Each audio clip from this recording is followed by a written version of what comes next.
านหวังลานเย็นจิตอาณามีหรือองค์ธิดา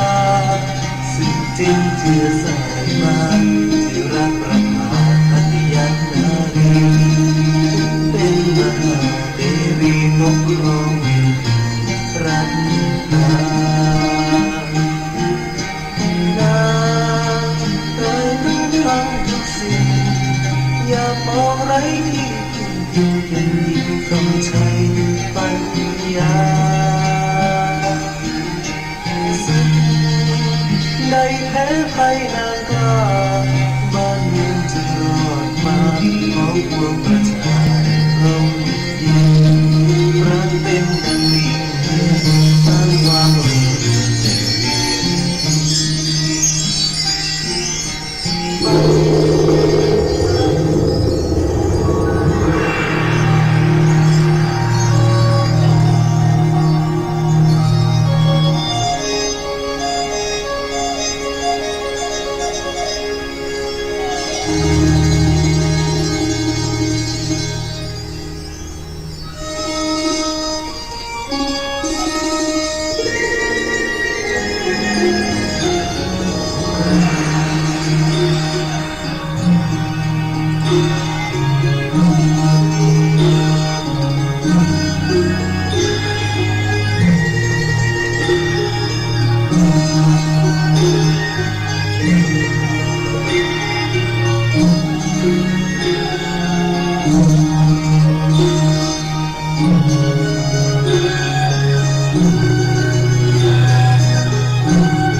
พระผู้มีพระภาคพระองค์ใดเป็นหลักใจให้พึ่งซึ่งเราผองประกาศธรรมนำศาสตร์สมใจปองประชาสองจอมปราดพระศาสดา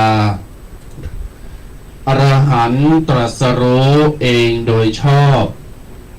การุณรอบสัมสัตว์มนุษย์สา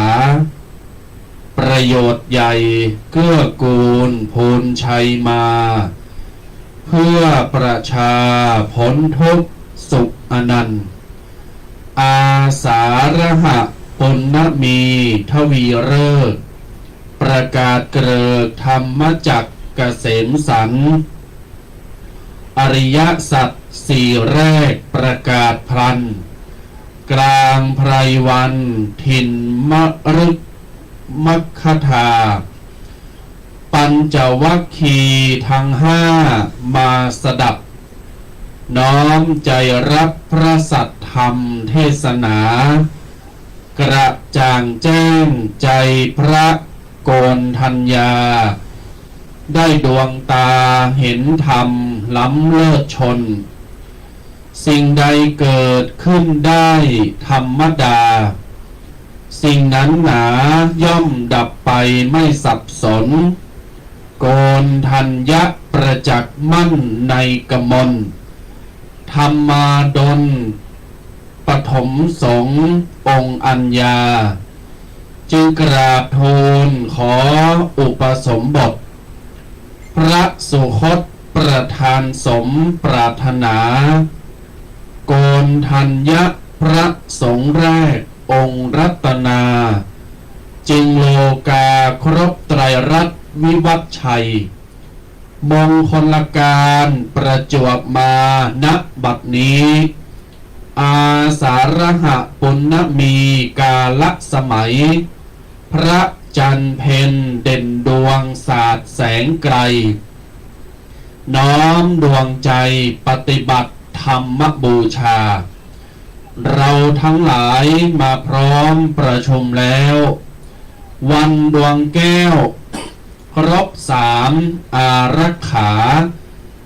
วันประกาศธรรมจักรุจิราวันสังฆาปรากฏครบบรรจบกันถือธูปเทียนบุปผาคารวะเอากายะต่างฐานสมานฉันท์ประทักษิณปฏิมาภควันระลึกมั่นเจดีย์ที่รวมใจข้าแต่องค์ทรงธรรมชินสี โดยอตีตารมมีสมวิสัยประจักษ์แจ้งในพระเดชพระคุณอบอุ่นใจ3 รอบไสประทักษิณเถิดสักการพระรจนาถวายเป็นพุทธบูชายกมือ10 นิ้วกายกิ้วเกษาอะหังวันตาพุทธสารูปปิมปาตันเจ้าขอถวายความนอบน้อมบังคมกราบนบไหวตีเคารพแก้ว3 ผักกาญสมเด็จปุถะพระตุลศักดิ์สวานพระธรรมบาลกำสอนตันเจ้าสังฆพระสงฆ์ตุลสืบเก้าเงาสาสนาเฮาพุทธปิตามารดาอาจาริยะผู้ปิ่นครูแก้วสอนดีตูขามอนไทยขอเอาวจีปิ่นกรอนวาตีโบราณข่าวสอยต่างโดงบุพผามาลาดอกน้อยน้อมถวายวันตาตันไทยแลเฮยยกมือ10 นิ้วไหวสาบารมีธรรมยิ่งใหญ่ไพศาลพระสัมมาสัมพุทธเจ้าพระธรรมเจ้าพระอริยสังฆเจ้าทั้งหลายขอไหวสาครูบาอาจารย์สังฆพระมหาเถระผู้ทรงคุณวุฒิวัยวุฒิผู้เปี่ยมโดยเมตตากรุณาเปี่ยมด้วยน้ำใจไมตรีจิตเปี่ยมด้วยกตัญญูกตเวทิตาธรรมทุกรูปโดยความเคารพยิ่งเจริญสุขสวัสดีเจริญปอนบรรดาฆราวาสญาติโยมตีนจองห้องวัดศรัทธาสาธุชนอุบาสกอุบาสิกาท่านผู้ฟังรายการวิทยุทุกท่านทุกคน อ้อมอกอ้อมใจต้อนรับเข้าสู่ในช่วงของรายการ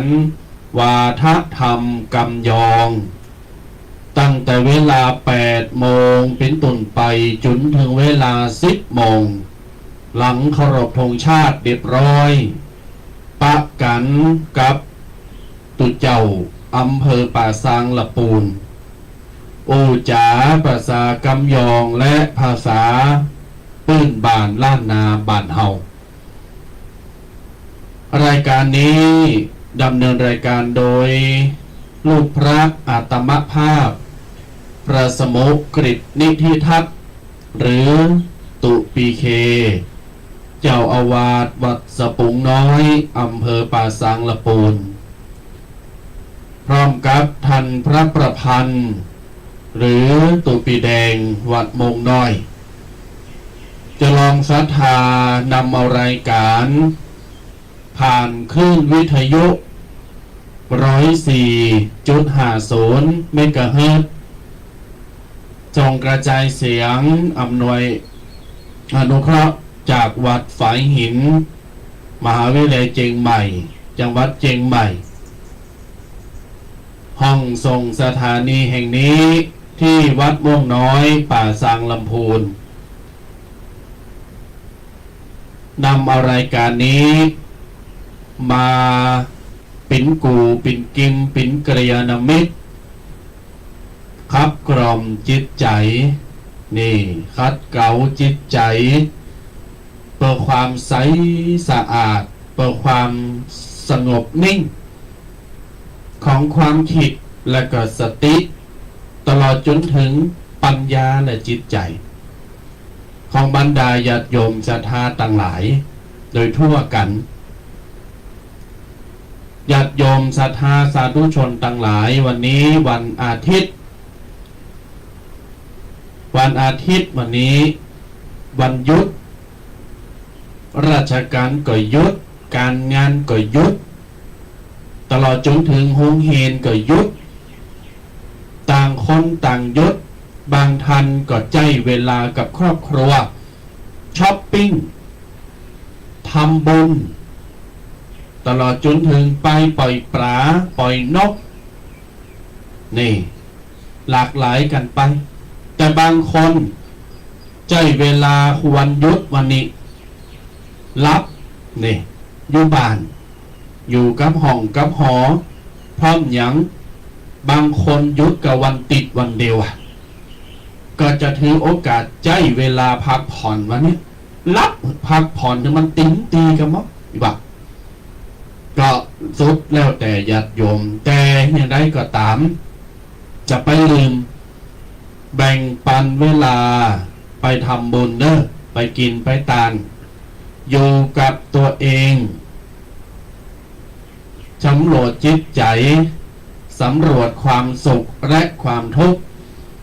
ว่าตึงวันนี้เฮามีความตุกเลิงหยังห้องมาเช็คประวัติตัวเก่า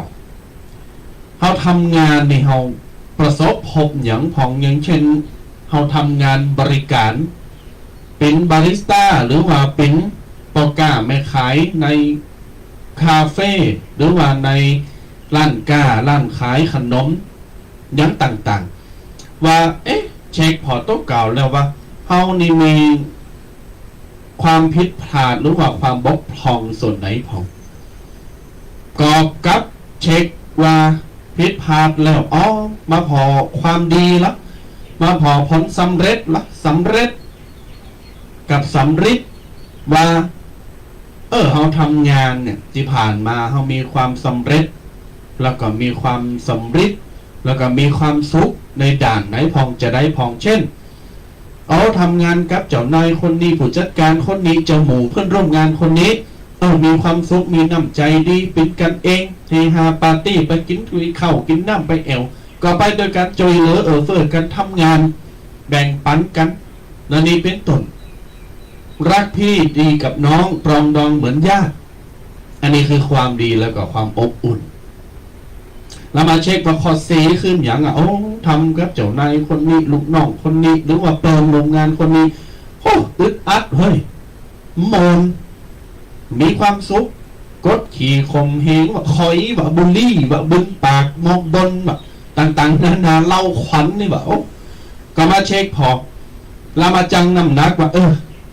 ถ้ามันมีความสุขหนักเหลือเขาก็ตัดไปสละไปแล้วก็เกิดว่าในโลกเนี่ยมันเป็นธรรมดามันเป็นธรรมดาญาติโยมศรัทธาทั้งหลายว่าจะต้องมีทั้งดีและก็ไม่ดีให้ที่สุดเราจะพบเจอทั้งคนดีและก็คนไม่ดี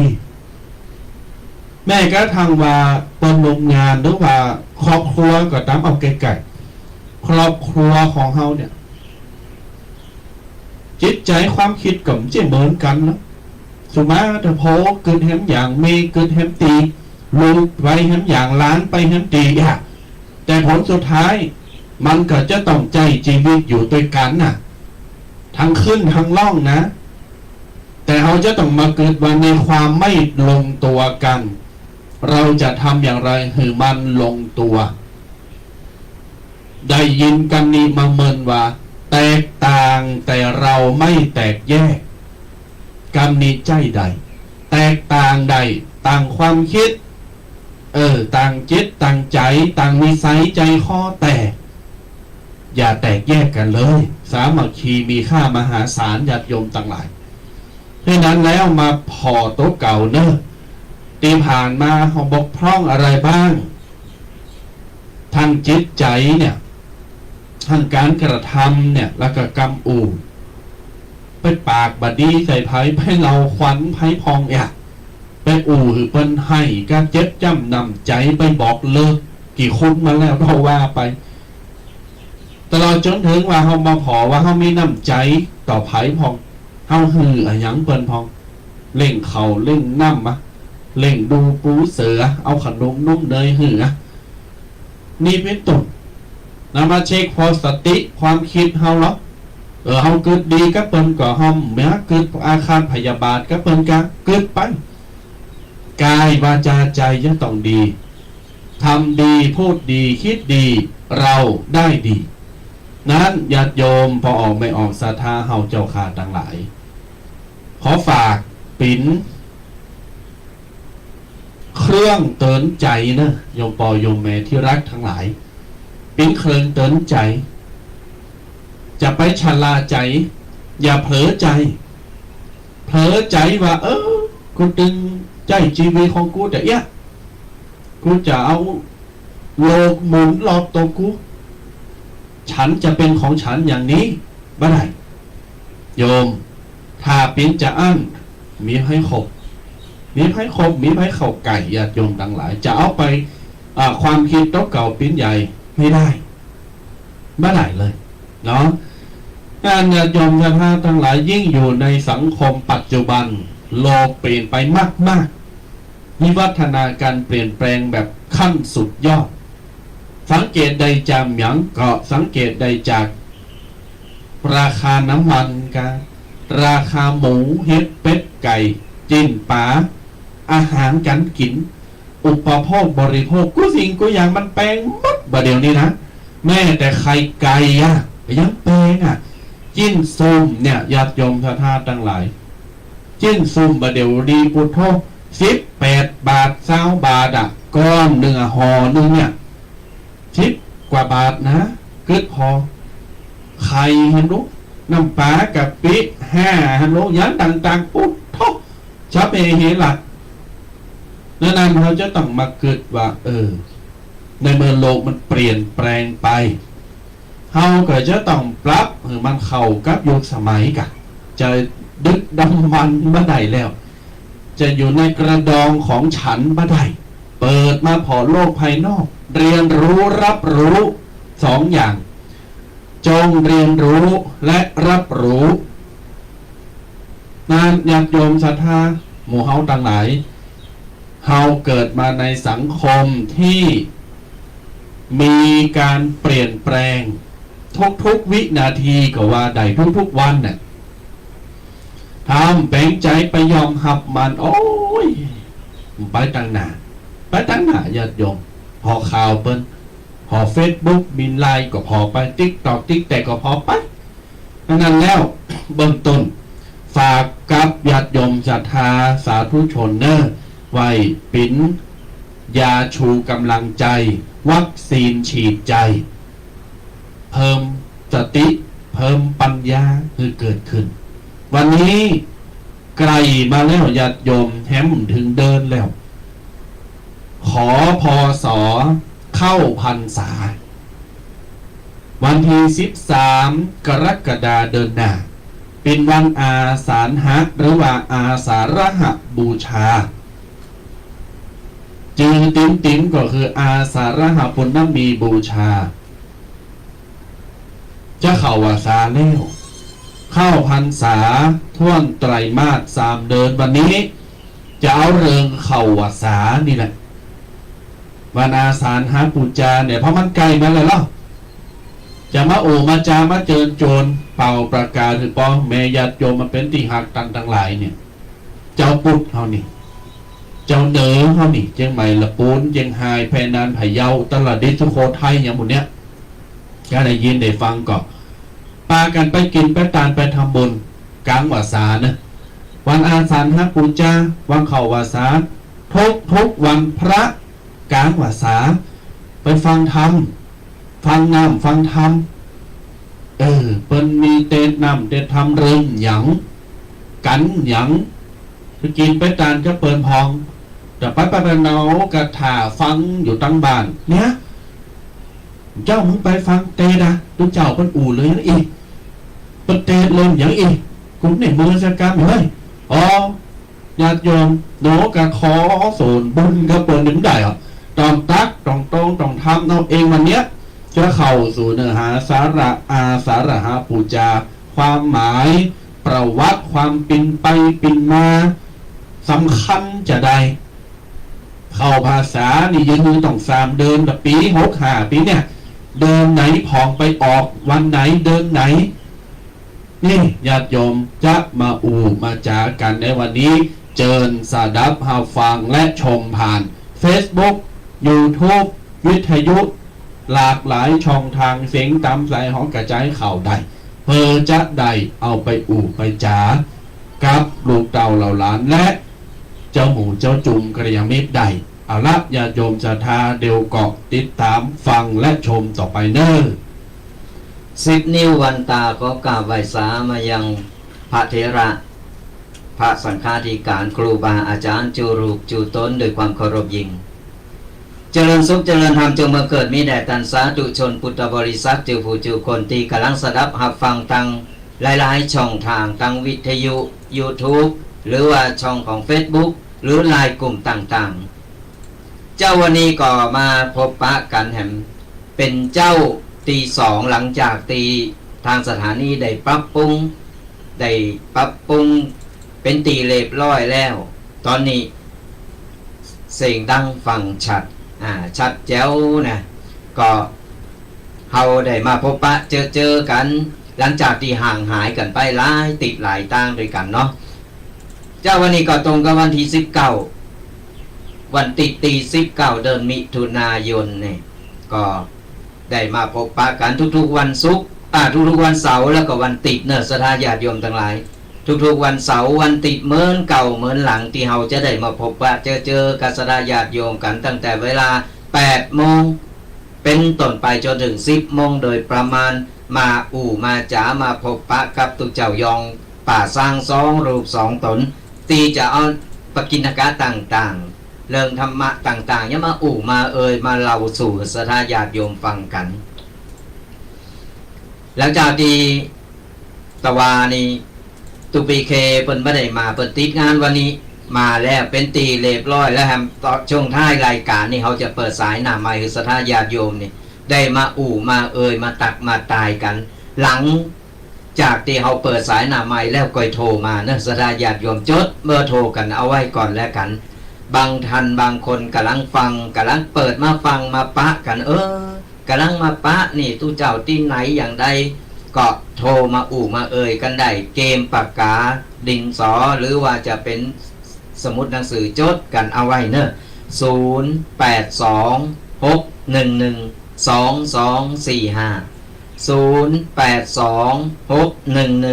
0826112245 2245ก็จดกันเอาไว้ก่อนจะไปฟังโทรมาเตอนะ เดี๋ยวเขาบอกว่าเปิดสายหน้าไม้แล้วก็โทรมาก็โทรมาตอนนี้เดี๋ยวมันจะศูนย์อันเนาะก็เดี๋ยวมันจะขาดตอนไป ก็ไปลืมกันเนอะสระญาติโยมทั้งหลายตะวานี่ตุปีได้ประกาศประชาสัมพันธ์กันไปเกี่ยวกับงานบุญงานกุศลก็ในวันที่29มิถุนายนหรือแฮมบกี่วันนี่ก็จะตีวัดมงน้อยได้มีการจัดทอดผ้าป่าตาลโตหนอนตาลโสนพุทธธรรมในวันตี29มิถุนายนนี้ก่อนสระญาติโยมท่านใดใครมาแอวหรือว่าสระญาติโยมท่านใดอยากจะเป็นเจ้าภาพน้ำปานะจะเป็นเจ้าภาพลงตาลหรือจะเป็นเจ้าภาพสังฆทานก็ติดต่อกันมาได้ใจเบอร์เดียวเนี่ยเบอร์082นี่นะสระญาติโยมโทรกันเข้ามาจะเป็นหลังไม้ก็จะสะดวกกว่าเนาะก็โทรมาตักมาตายมาถามว่ารายละเอียดกันได้เนอะวันที่29มิถุนายนนี่ก็มาลงกินโฮมตาลกันกับการทอดผ้าป่าสามัคคีตาลโตหนอนกันตาลที่เขาได้สร้างได้ทำกันก่อนอื่นก็ต้องขออนุโมทนากับสถาญาติโยมที่เปิดได้หอมกินหอมตาลกันมาติดตะวานี่เนาะก็มีพระประหยัดรัตนยาโนจากนครสวรรค์เปิ้นโฮมบุญมา100 บาทก็ขออนุโมทนาบุญตัวเนอร์บัดเตาจากนั้นก็ได้มีแม่แสงจันทร์บุญอินวัดศรีดอนใจสารปีเปิ้นก็ได้โฮมบุญมาปูโตหนอนโฮมบุญปูโตหนอนมา500 บาทก็ขออนุโมทนาสาธุตัวเนอร์บัดเตาจากนั้นก็มีแม่มาลีสุระตำบลจ้างคานอำเภอเมืองจังหวัดเชียงใหม่โฮมกินโฮมตาลโตหนอนมาแฮม500 บาทก็ขออนุโมทนาบุญตัวเนอร์หากสถาญาติโยมไข่กินไข่ตาลหรือว่าบ่มีโอกาสใดมาก็ตักมาตัง0826112245แล้วก็มาอู่รายละเอียดกันว่าใครเป็นเจ้าภาพโตหนอนกันหรือว่าจะตามจิตสถานก็ได้จะหายเจ้าห้อมยังก็ได้บุญเล็กบุญน้อยก็ทำกันไปสะสมสั่งสมกันเอาไว้บุญมันเป็นบุญทั้งนั้นสถาญาติโยมทั้งหลายก็ติดต่อกันมาได้เนอะและก็ขออนุโมทนาบุญกับทุกท่านตีได้โฮมกินโฮมตานกันมาอาราสนาญาติโยมทั้งหลายวันนี้เฮาก็จะได้มาเข้าเลิงกันมาอู่มาก็อย่างตีตุปีเคเพิ่นได้เกินกันไว้ว่าแฮมเมื่อกี่วันนี่เดินหน้านี่ก็จะเป็นวันเข้าพรรษาวันอาสาฬหบูชาหรือว่าวันเข้าพรรษาวันที่13และก็14กรกฎาคมก็เหลืออันบัดถึงเดินนอกสนาญาติโยมก็ทำอกทำใจแปลงใจใสๆกันตักตรงเอาบุญเอากุศลกันหนักๆแล้ววันนี้เราจะเอามาอู่มาหือจากหือกศนาญาติโยมเนี่ยตีบางท่านเปิดก็หู้แล้วบางท่านเปิดก็ยังบ่หู้บางทีละเอกละอ่อนวันนี้วันหยุดและเอกละอ่อนฟังตัวก็จะได้หู้ได้เข้าใจว่าอาสาฬหบูชามันหมายถึงอะไรอย่างมันเป็นจะได้เป็นมาเป็นไปอย่างใดนี่วันนี้เราจะได้เอาก้อนใกล้เอามาอู่มาสถาญาติโยมได้ฟังกันกันแล้วก็จะได้มาเป็นกูทองกัน2 รูป 2 ตนและก็จะไปลืมเนอะชงท้ายรายการจดเบอร์โทรกันเอาไว้แล้วก็ก่อนเราเปิดสายหน้าไม้แล้วก็โทรกันเข้ามาได้เลยเนอะอย่างตีได้กล่าวเกริ่นนำไปญาติโยมวันนี้ปกิณณกธรรมจะเข้าในช่วงเทศกาลเข้าพรรษาญาติโยมทั้งหลายเมืองเฮาล้านนาเฮาเนือเฮาเนี่ย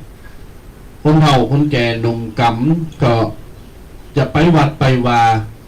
วันที่13นี่เป็นวันอาสาฬหบูชา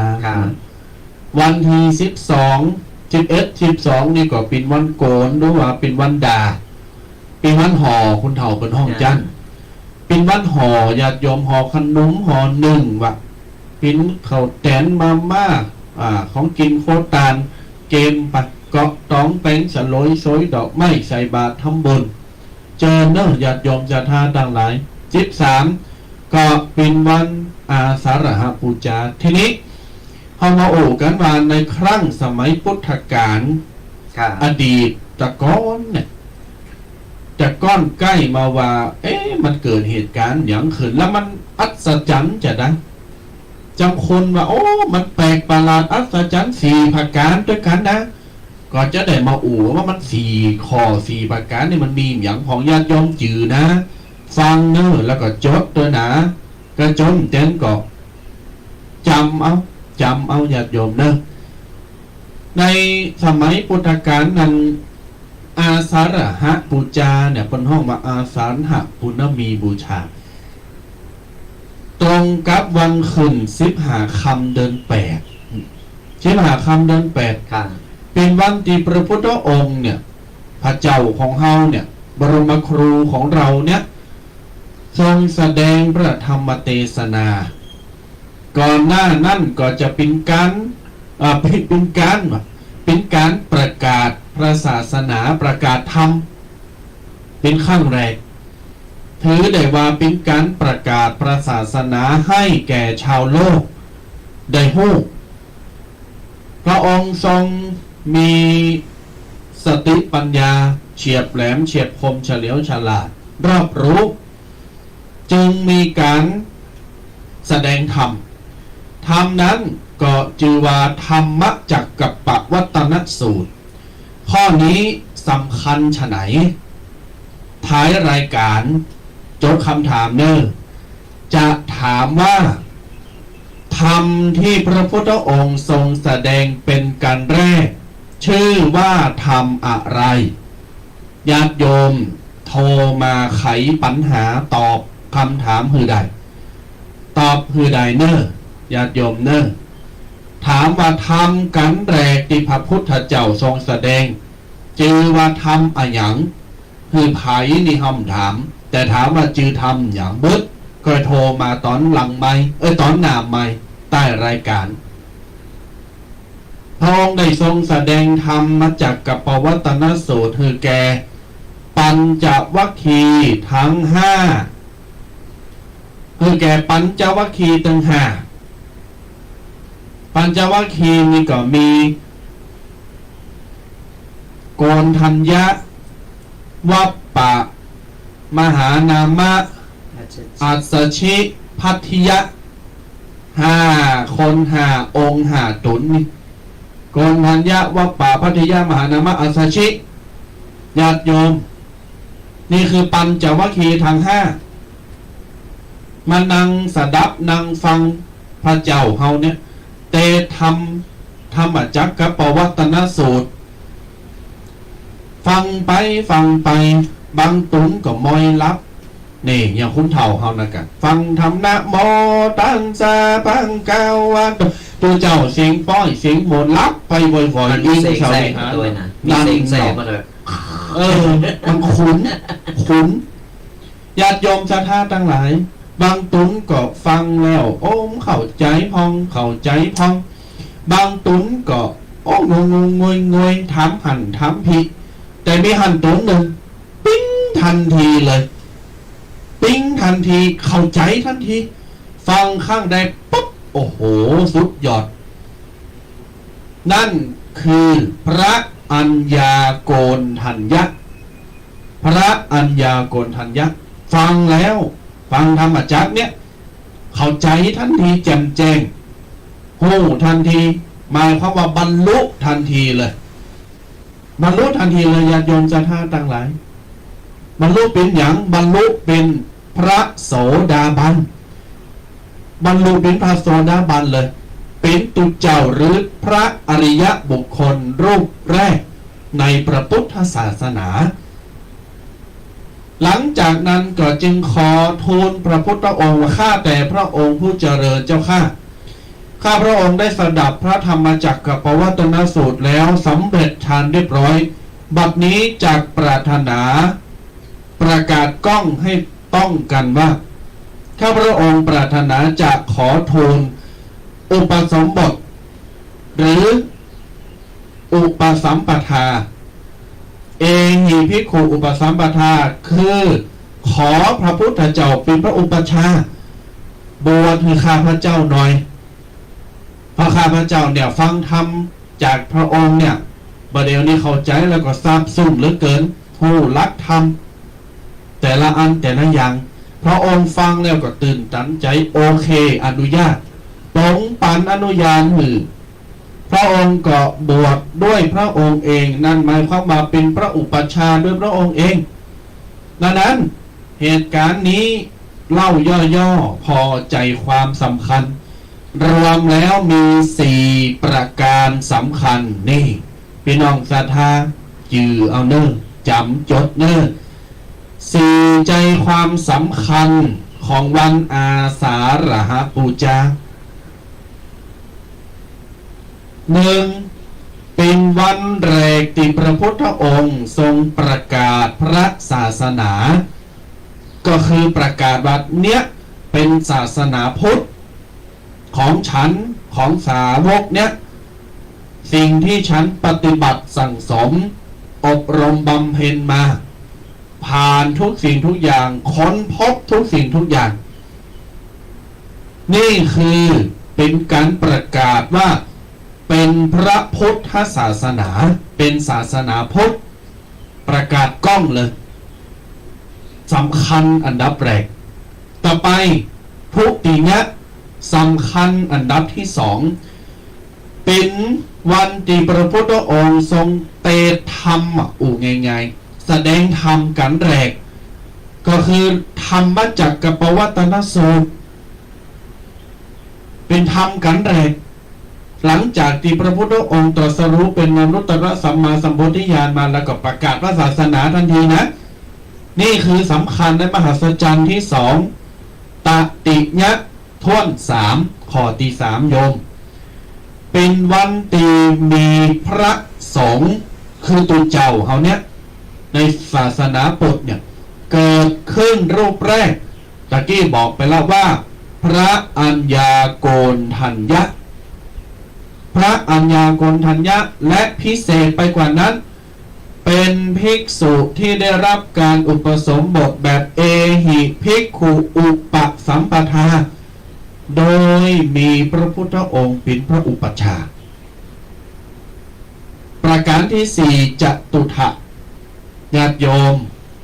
พิเศษมหัศจรรย์อย่างที่4รว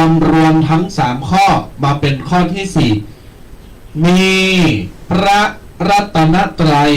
ครบ3ประการก็บานเฮาก็ห้องว่าเป็นวันที่มีแก้วใสๆแก้วงามๆเนี่ยครบ3ดวง1พระพุทธก็คือพระพุทธองค์นี่แหละประกาศพระศาสนา2พระธรรมธรรมจักรปวัตนสูตร3พระสงฆ์พระอัญญาโกณฑัญญะสำคัญข้อที่4คือมีรัตนะครบทั้ง3ประการจนทำให้ปัจจุบันวันนี้เฮาห้องกันว่ารัตนตรัยแก้วบริสุทธิ์แก้วใสๆอันงามเบิกบานตระการตา3ดวง3ประการคำถามแต่เจ้าย้อนไปถามว่าทำอะไรที่พระพุทธองค์ทรงแสดงธรรมเป็นการแรกบอกไปแล้วหลายครั้งหลายเตือนแล้วนะโยมถ้าไผตอบได้รางวัลคือเจิญมากินข้าวตอนฟรีงานผ้าป่าโมงน้อย29มิถุนาเจิญเนอะนี่ไผตอบได้นะนั้นแล้วญาติโยมให้เบิร์ดดึงใต้รายการโทรกริ้งกลางมาตอบคำถามว่าทำกันแรกที่พระพุทธองค์ทรงเตธรรมแสดงธรรมเนี่ยชื่อว่าทำอย่างง่ายๆดีสุดเลยง่ายดีสุดเลยญาติโยมนี่คือมหัศจรรย์เกิดขึ้น4ประการตุแดงมีคนกระซิบมานะว่าเปิ้นว่าก็อีโปอีแม่จำว่าได้ชื่อมันยาวเอาสั้นๆได้ก็ว่ะมี3กรรมได้3กรรมก็ได้เนาะเอาที่จำได้เอาต้นมันก็ได้แต่ชื่อมันก็ยาวแต่ดาไผสามารถตอบเต็มได้จะดีมากใช่ครับเพราะมันเป็นการวัดความจำวัดความจำจะวัดวายาโยมฟังก่อนจะวัดวายาโยมจำก่อนบางคนเป็นสวดประจำรอบบทนี้นะเป็นสวดบทนี้ประจำเลย จะจำได้ถ้าไผทำวัดสวดมนต์ประจำนี่นะหรือว่าไผเกี่ยวข้องในการทำบุญอย่างทุนตานกันวัดกันว่าจะหู้เลย จะจำทันที คือเวลามีการเจริญพุทธมนต์เนี่ยทุกเจ้าพระเนรเพิ่นก็จะมีตั้งบทไอ้สั้นๆไปเอาไป ครับ เอาไปตลอดเลย มันเป็นสิริมงคลนะสระญาติโยมทั้งหลาย บทโสดอันนี้นี่ไผโสดใดนะโสดตึงวันทำให้ ชีวิตครอบครัวดีขึ้น ครับ เจริญรุ่งเรืองขึ้น ครับ โสดใดตึงวันเนอะสระญาติโยมก่อนไผโสดบ้าได้หรือว่าไผต้องการนะ อันนี้ประชาสัมพันธ์กรรมหนึ่งไผใครได้หนังสือบทโสดอันนี้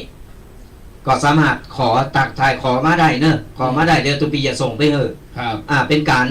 เผยแพร่เป็นการตีว่าแบ่งปันกันไปก่อนไว้ใครใดเอาไปโสดเพื่อเป็นสิริมงคลกับบ้านโตเก่าหรือว่าครอบครัวของเฮาเนี่ยบางทีป้าครอบครัวโสดมนต์วันพระหรือว่ากูวันเนี่ย ครับ ก็เป็นสิริมงคลกับบ้านเงินทองไหลมาเทมาสัทธาญาติโยมทั้งหลาย ก็แก้วขาดปลอดภัยโดยมันมีพุทธคุณอยู่หันโลมหันโมดเป็นกันแลของพระสัมมาสัมพุทธเจ้าที่เปิ้นแสดงธรรมเนี่ยตีตุปีเคเปิ้นได้ว่าไปได้เราไปแต่เจ้านี่ว่า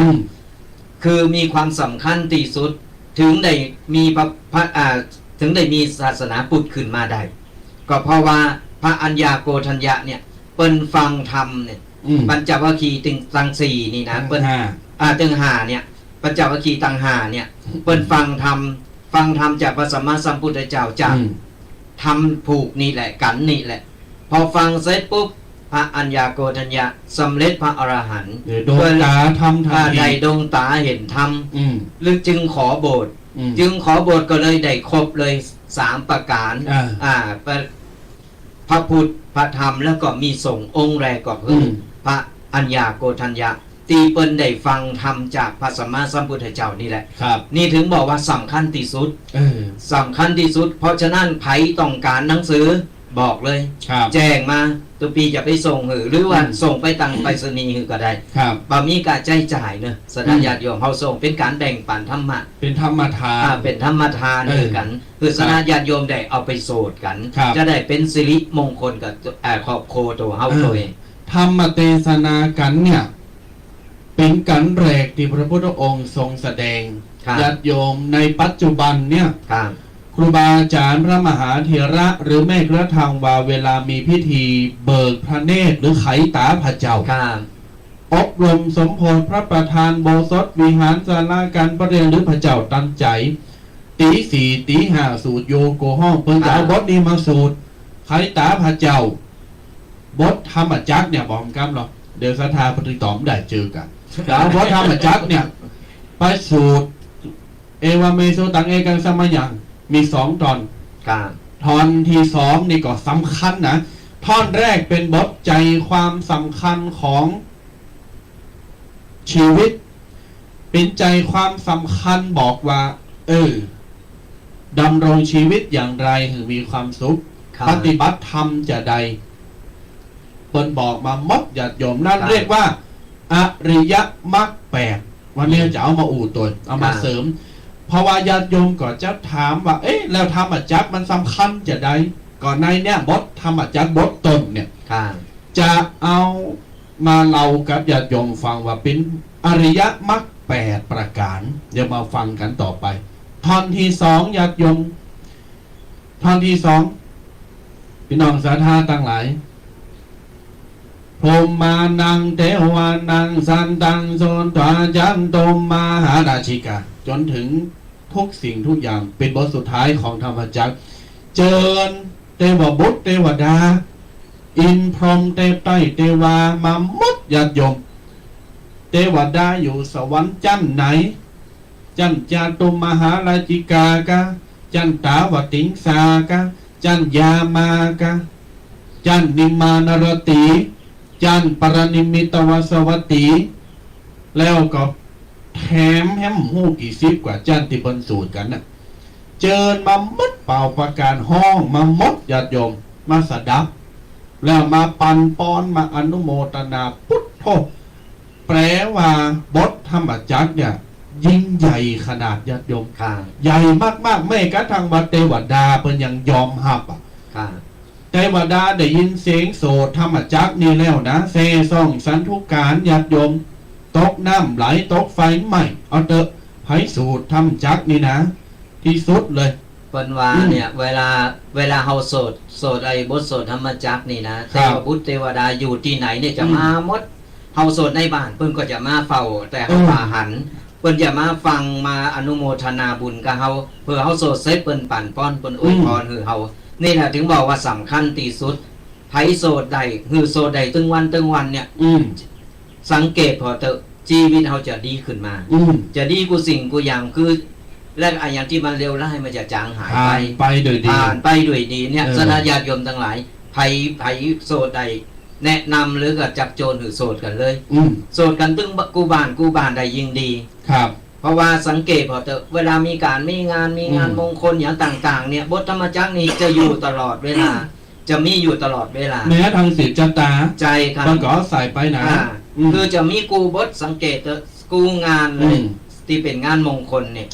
บ่ว่าจะขึ้นบันไม้สุดเจ้าตาบ่ว่างานมงคลต่างๆมีกูบทในสาญาติโยมก็จะตัดเอามาบทมันอาจจะยาวบางคนก็จะโสดจบเลยโสดจบได้ยิ่งดีแล้วก็ยิงเฮาอยู่ในครอบครัวในบ้านเนี่ยแรงมาปุ๊บก่อนนอนก็ปลาลูกปลาหลานปลา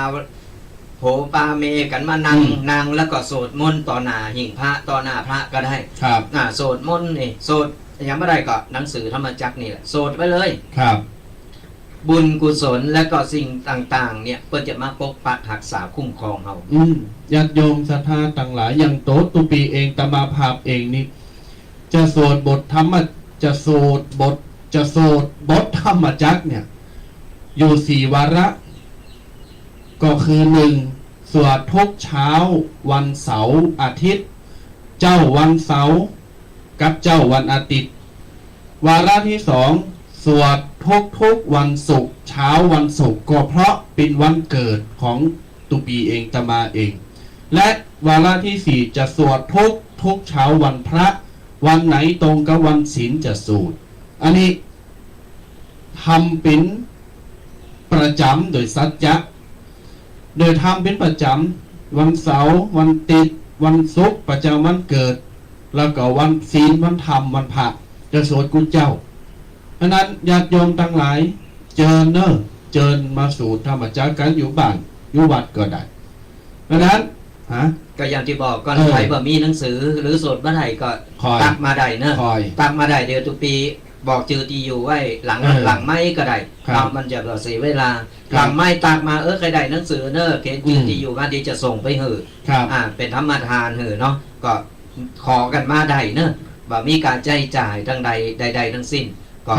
ขอกันมาได้หนังสือบทสวดธรรมจักรกับวัฒนสูตรญาติโยมศรัทธาทั้งหลายพระพุทธเจ้าท่านได้พิจารณาหันว่าบุคลิกท่าทางของคนที่มานั่งฟังธรรมเนี่ยค้นพบว่ามี4ประการว่าตุแดงมี4ประเภทเปรบเหมือนอย่างดอกบัว4เหล่าใจดอกบัว4เหล่า4ประเภทเวลาคนมานั่งฟังธรรมมันก็แท้นะซึ่งว่าเขาไปเตะธรรมเนี่ยเขาไปเตะธรรมเขาจะสังเกตพอก่อนที่เขาจะเตะสังเกตพอขณะที่เขาเตะแล้วก็หลังเตะให้สังเกตตั้งคอสังเกตพอแบบคนตั้งหลายที่บรรนั่งฟังเนี่ยมันมีบุคลิกท่าทางจะได้สนใจขี้ข้านนะใครรับพระพุทธองค์ท่านประมวลไว้เป็น4เหล่า4กอ4ประการเปรียบเหมือนดอกบัวเปรียบง่ายๆหันชัดๆเลยดอกบัวมันอยู่ในน้ำก็จริงแต่การที่มันอยู่ในน้ำเนี่ยมันจะอยู่เตาเปงเดียวกันหมดอันที่หนึ่งมันอยู่ปืนคนต้มสามารถจะพุทธขึ้นมาได้แล้วก็มีจะตายจะเน่าคำหั่นก็มีใหญ่ใหญ่ไปตั้งหน้าละน้ำก็กินยังก็มีกอกสารอาหารก็มีใหญ่พระเวที2ปริมปลายโหแหลมกำลังจะชูมาละปริมกำลังจะขึ้นปลายที่3ขึ้นมากลางอันนี้พอได้ใหญ่มาอยู่งามอยู่เบ่งบานอยู่ ต้นที่สี่นี่พุทโธชูชอพริบานสวยสดงดงามมาฟังกันญาติโยมว่าสี่เหล่าสี่ประการมันเปรตมันคุณจะได้ อันแรกอุคะตะติอุคะติตันยูอุคะติตันยูแปลว่าคนที่มันมีอุปนิสัยที่สามารถฟังแล้วเข้าใจทันทีเลยเหมือนพระอัญญากรทัญญะเปรียบเหมือนคนเฒ่าคนแก่สถาญาติโยมฟังทำมันบ่อยๆปิ้นอาจิน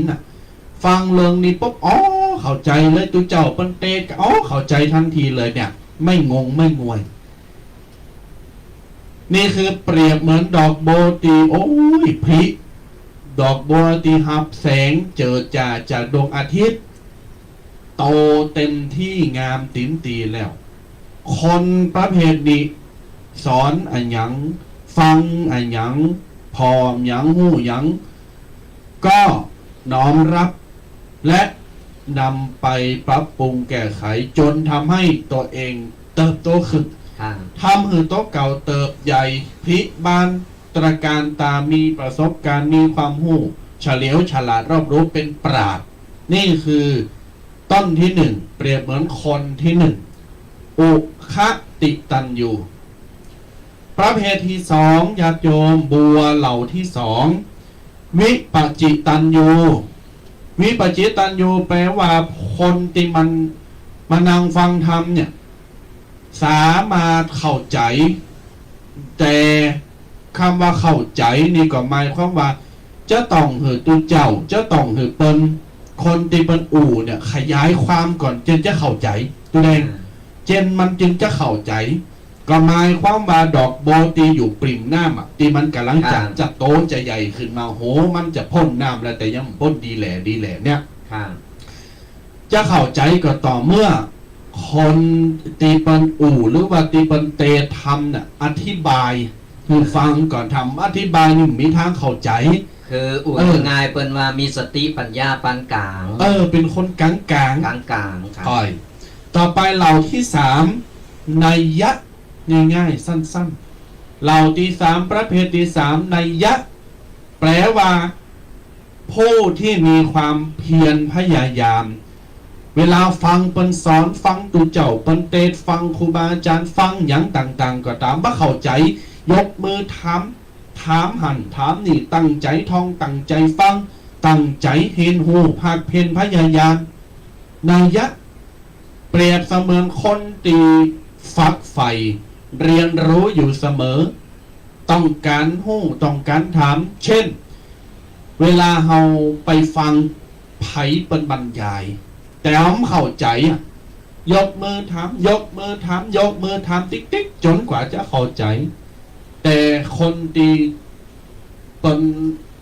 นั่งอยู่กับเฮาเป็นโอ๊ะก็อีตัวนี้บาตัวนี้อย่างได้แต่ถามติ๊กมันเข้าใจมันหมายความว่าเฮาเนี่ยมีความสนใจเฮามีความเรียนรู้ตื่นรู้ตลอดเวลาเปิดฮับตลอดเวลาอย่ายอมคนประเภทนี้ดีนะดีประการที่สี่ปัทะปรมะดอกบัวเหล่าที่สี่ปัทะปรมะแปลว่าคนที่มานั่งฟังแล้วถามก็แล้วท่องตยก็แล้วยกมือถามตอบก็แล้วฟังแล้วฟังแหมฟังไปฟังมาขึ้นลงวันคำขึ้นนงมันก็เข้าใจฟังอย่างนี้ก็เข้าใจอยู่ดีเปรียบเหมือนดอกโบอยู่โคลนตมดอกโบตีบักขึ้นบักใหญ่บักเก่งบักกล้าบักปิดบักไปต่างงานดอกโบตีมันจมหน้ามาญาติโยมนี่คือสี่เหล่าสี่ประการแต่พิเศษที่สุดก็คือเหล่าที่สี่นี่นะถามว่าทำไมถึงพิเศษปัทภปรมะก็คนประเภทเนี่ยเวลาไผสอนไผสั่งไผบอกไผตักเตือนมันฟังมันเจอหาว่ามันรักแล้วหาว่ามันฉลาดแล้วเปิ้นมีมิจฉาทิฏฐิโตแม่นนั้นประเภทนี้ดีญาติโยมปิ้นดอกโบก็ดีใจแต่สามประเภทดอกบัวสามกอสามเหล่าเนี่ยตีว่าไปแต่เจ้าเนี่ย เฮาสามารถเด็ดแล้วก็เอามาขึ้นโต๊ะหมู่ปูจ้าพระเจ้าปูจ้าครูบาอาจารย์ใดนะตามตีเฮาหานเปิ้นขายในกาดอ่ะไหตีวันศีลวันธรรมน่ะปูจ้าดอกโบเอาดอกโบไปตานเอาดอกโบใส่บาตรอย่างต่างๆเนี่ยสังเกตพอล่ะก็ดอกโบหมู่นี้แหละบางดอกก็เส้นบางดอกก็งามบางดอกก็ยาวมันเต่ากันบางดอกก็ใบหล่นวะบางดอกก็ใบอ่อนใบแข็งวะสีมงที่เขียววากันไปนั้นนี่คือคน4ประเภท4ประการตัวเองแล้วถามว่าคนที่มันอุ่มหุ้นเลิงเนี่ยสอนบัดใดเนี่ยเขาจะแก้ไขมันอย่างไรใดกันฮะคนประเภทเนี่ยคือในมือเขาสอนแล้วในมือเขาสอนเขาคือความรู้หรืออย่างกุศิกุยานแต่ว่าเขาหนึ่งเขาอาจจะคือสติปัญญาเขามีต่ออ่านเขามีต่ออ่านแต่เขาไปฟื้นบังคับธรรมชาติเปิ่นของเปิ่นมันก็บ่ได้นะหมอบางประเภทคือดื้อแพงก็มีดื้อแพงก็คือหู้แต่ว่าบ่สนใจบ่มีความมุ่งมั่นบ่มีความฟักไฟที่จะค้นคว้าหาสิ่งต่างๆหาความหู้ต่างๆนี่และประเภทหนึ่งอันนี้ประเภทแบบหู้หนักใช่ไหมว้าวหู้หนักเป็นด็อกเตอร์ไปเห็นหลายเป็นด็อกเตอร์ไปเห็นหู้หมดกูสิ่งกูอย่างที่ไหนหู้หมดแต่เอาแต่บ่ได้เรื่องสักอย่างคนเรามันมีอยู่นี่แหละมันมีหลายประเภทกูเข้าอยู่กันไปอยู่ด้วยกันอยู่โล่งกันเนี่ยเพราะฉะนั้นแล้วก็กูสิ่งกูอย่างนิสราญาติโยมทั้งหลายคือเฮาในมือเฮาหือความรู้เฮาสอนเขาไปแล้วในมือเขาดื้อเขานี่เขาฟังก็เป็นอย่างก็ดีเขาไปดีก็โตเปิ้นดีก็โตเขาไปแต่ถ้าเกิดว่าเขาฟังแล้วสอนก็แล้วว่าก็แล้วยังก็แล้วมันวันนี้ก็แล้วแต่กรรมแต่เวรเขาปล่อยไปเถอะมันต้องไปฝืนเขาละแล้วแต่กรรมเพราะว่าเขามาอย่างอันแล้วอ่ะเอามาอย่างอันเราก็ไม่ต้องไปนี่แล้วล่ะดื้อด้านคือมันดื้อมันเข่าเป็นสันดอนไปพนมันเข่าสันดอนมันคุดยากนะเพราะฉะนั้นเขาปล่อยไปตามเรื่องตามกรรมเปิ้นถือว่าเขาทำดีที่สุดแล้วอย่างเช่นว่าเขาไปบอกคือคนบัดดีไปทำความดีไปทำบุญตักบาตรเนอะไปปล่อยปลาปล่อยนกสั่งคุณงามความดีละมันทำเนี่ยจะมันปล่อยมันจะไปลักเล็กขโมยไปพิษลูกพิษโพไปเลยไปหยังก็แล้วแต่มันในมันเขาซ้อนแล้วอันนั้นเป็นกรรมของเปิ้ลเป็นกรรมของเปิ้ลเขาไม่ต้องไปฝืนมันต้องไปนี่เขาว่าจะไปทำบุญที่วัดนั่นเนอะไปทำบุญที่นี่ไปก็ไปเตออ่างนี่ก็ปล่อยเปิ้ลเตอไปเตอไปเตอบุญเป็นอย่างเฮ้ยกลุ่มหัวเป็นโตอย่างไรอ่ะลักษณะโตเป็นอย่างไรโตดำโตขาวอย่างไรก็ว่าไปอ่างนี่อย่างอันละเขาต้องไปนี่เถอะเขาต้องไปนี่เขาในมือเขาโจรแล้วบุญเกิดจากใจเขาแล้วเขามีจิตใจบริสุทธิ์เอาใครใดใครโจรเป็นคนอื่นเป็นกัลยาณมิตรตีว่าไปกินไปทานด้วยกันโจรไปวัดนี่โอ้ติดหันติดนี่เปิ้นว่าไปอันจอมป่าไปอันยกป่ายกยอไปตกเบ็ดไปลนกันไปอย่างอันมันก็มีพอจะคนประเภทนี้เขาไม่ต้องไปนี่ละแต่ว่าโจรไปวัดเหมือนโจรไปตายนะครับเหมือนจะโจรไปตายโจรไปวัดทำบุญสังคมโจรไปยกจำนิ้วรู้โลนนี่ป้อมตันแฮมอย่างก็โจรไปเอาเบยยังชีประจันอันนี้เร็วเลยมึงไปทำบุญตักบาตรไปใส่บาตรวันศีลไปป้าเจ็บแข้งเจ็บขามึงพวกวันเธอเทศบาลมาแจกผู้สูงอายุเนอะ6 โมงเจ้าไปแล้วเป็นนางโจ๊กพกอยู่มันมา9 โมง10 โมงนะเทศบาลน่ะก็เท่าหารกับตาแต่เนี่ยคนมันมีหลายคนนะญาติโยมเป็นเรื่องจริงนะนั่นแต่นะโจนไปวัดใส่บาตรทั้งบนถึงชั่วโมงตามขั้นเข่าของไปนะก็กงกยแล้วเป็นรอเบยยังคิด6 โมง7 โมง8 โมง3 ชั่วโมงรอได้อย่าปุดโทษญาติโยม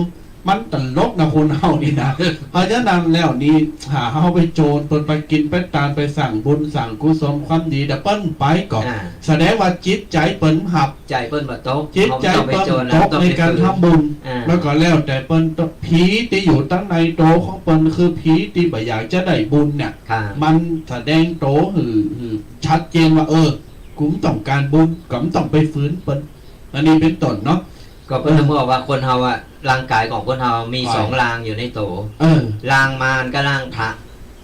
แม่นเนาะ ลางพระก็ลางมาลางของลางของมาร เนี่ยมันอยู่ในโตของเฮา ครับ บางทีเฮาไปโจรเปิ้นมันจับจังหวะลางมารจับจังหวะลางมารมันเปิ้นก็บ่ได้คิดไขการเปิ้นก็จะไปตามเรื่องของเปิ้นอันนี้ก็ปล่อยเปิ้นไปเฮาบ่ต้องไปฝืนมันต้องไปโจรมาไปจักเปิ้นอย่าได้เพิ่นถึงมาได้เพิ่นก็มันได้บุญหรอกเพราะว่าฝืนใจมา ครับ บ่ได้ตั้งใจมา การทำบุญกันอย่างก็ตามสระญาติโยมทั้งหลายการทำบุญกุศลไม่ว่าบุญเล็กบุญน้อยบุญใหญ่อย่างก็ตามเนี่ยเอาทำโดยความตั้งอกตั้งใจทำโดยความว่าพร้อมแล้วก็ตั้งอกตั้งใจแล้วไปทำ ครับ ว่าใจว่าหันเปิ้นทำก็โกน้อยหนาก็ไปทำก็ทำได้เห็นคือมันบ่ได้อย่าง ทำส่ง ทำส่งทำแบบไอ้โกเปิ้นว่าโกเปิ้นติ๊กเปิ้นตายโกเปิ้นบึนปากเขาใส่ มันได้เหมือนกันแต่มันได้คือแบบมีความตั้งใจอ่ะ มันได้ในส่วนที่เขาทำเพราะว่าเงินก็เป็นเงินของเขาแต่เขาก็ทำอันนี้ได้น้อยหนึ่ง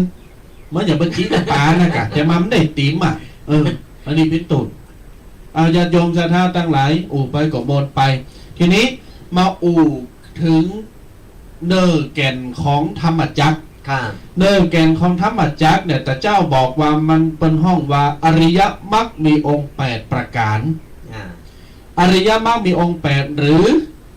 กรรมติ๋มเนี่ยเป็นห้องว่าอริยอัตถังคิกมรรคดกคนเฒ่าศรัทธาฟังหูเลืองเนี่ยง่ายๆว่าความสำคัญอริยมรรค8ประการแต่อันน้ำใจมักจิ้มหมูมักลาบมักจอพัดขาดน้ำใจนะมักมอม้ารอเรือคอควายมักมีองค์8ก็มักมอม้าไม่ฮะในการกอไก่นี่มักหลูมักลาบมักกดเตี๋ยวมักน้ำส้มมักชาเขียวอีกว่าไปอย่างเนาะญาติโยมศรัทธาแต่ละมี8ประการอย่างพองอันนี้ก็เคยว่าไปหลายครั้งแล้วว่าไปไปหลายครั้งเนี่ยญาติโยมศรัทธาต่างหลายอยู่ในโต๊ะของเขาเนี่ยแล้วก็คือสำรวจเลยว่า8ประการนี้เขาทำได้หรือยังหรือว่ายังมีเตอข้อที่1สัมมาทิฏฐิอันนี้ถึง8ข้อนี่บอกก่อนนะใจว่าตูเจ้าคุณเดียวนะเอามาจากลักษณ์ของธรรมจักรกับปวัตตนสูตรนะสัมมาทิฏฐิสัมมาสังกัปโปสัมมาวาจาสัมมากัมมันโตสัมมาอาชีวสัมมาวายโมสัมมาสติสัมมาสมาธินี่มันอยู่ในธรรมจักรถ้าไผสูตรธรรมจักรจะหู้ได้เลยข้อที่1สัมมาทิฏฐิแปลว่าเห็นชอบเข้าใจถูกต้องเห็นแล้วอันนี้เป็นธรรมอันนี้เป็นความดีหันในสิ่งที่มันถูกต้องข้อที่2สัมมาสังกัปโปหรือสัมมาสังกัปปะคือการดำริชอบมีความคิดที่สุจริตบ่ไปคิดผิดศีลผิดธรรมบ่ไปคิดอบายมุขบ่ไปคิดลักเล็กขโมยน้อยบ่พยาบาทบ่แค้นไผนี่ข้อที่3สัมมาวาจาถามว่าทำไมถึงไปเร็วเพราะจะเปิดสายหน้าใหม่วันนี้จะขอเปิดสายหน้าใหม่เร็วหน่อยหนึ่งเพราะใกล้เข้าวาษามาแล้วก็จะจากับญาติโยมศรัทธาแล้วก็แฮมอย่างสถานีดีแล้วไงวิทยุดีแล้วฟังกันได้แล้วก็จะเปิดสายหน้าใหม่ยาวให้หน่อยข้อที่3ตะกี้ว่าไปสัมมาสังกัปโปหรือสัมมาสังกัปปะดำริชอบต่อไป3สัมมาวาจากำกำจ๋าเรียบร้อยดีครับเจ้ามีหางเสงถนอมน้ำใจไปสอเศษไผที่ถูกต้องไปกันแนกันแหนไผบ้าเราควันนั่นแหละง่ายๆก็เราควันบ่ไปดีละหายกาดดีนั่นแหละคือกำลังใจปลอบใจไหวพระสวดมนต์หับศีลกินตั้งดีต่อไปข้อที่4สัมมาสังกัปกัมมันโตหรือสัมมากัมมันตะการกระทำดีกระทำชอบทำในสิ่งที่มันถูกต้องบ่ไปทำชั่วทำเลวนี่เป็นต้น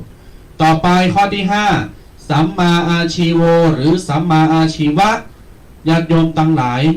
คำว่าอาชีวะเนี่ยมันไปบรรจุอยู่ในสาขาการเรียนของละอ่อนปัจจุบันอย่างเช่นสาขาอาชีววิทยาลัยการเทคนิคอาชีวะเนี่ยมันแปลว่าอาชีพชอบคนเห็นแล้วทำแล้วจะเป็นการประกอบอาชีพที่สุจริตมีอาชีพที่ดีงามบ่ไปข่าเปิ้นบ่ไปผิด ศีลพิษทำพิษกฎหมายบ้านเมืองแบบไปก่ายา ไปเบียดเบียนคนอื่น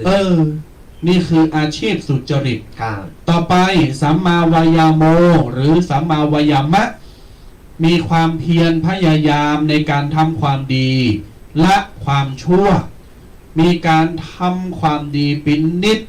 มีการพยายามจะเอาความสำเร็จเข้ามา จะเอาบุญเอากุศลเข้ามานี่คือความพยายามในสิ่งดีๆงาม ครับ ต่อไปสัมมาสติก็คือชื่อก็บอกอยู่แล้วหูระลึกชอบ มีสติมีจิตไต่สำนึก ว่าเวลาเราจะทำอะไรอย่างถึงมีสติ ทุกสิ่งทุกประการแม้ว่ามันจะเผลอจะพาจะพังไปน้อยหนึ่งหรือว่ามันหลายก็ให้อภัยตัวเอง ต่อไปก็จะต้องปรับปรุงแก้ไขในคือสัมมาสติ สุดท้าย8สัมมาสมาธิตั้งจิตตั้งใจควบคุมอารมณ์ควบคุมจิตใจให้แน่วแน่ ในการทำบุญทำความดีและเป็นคนดีต่อไป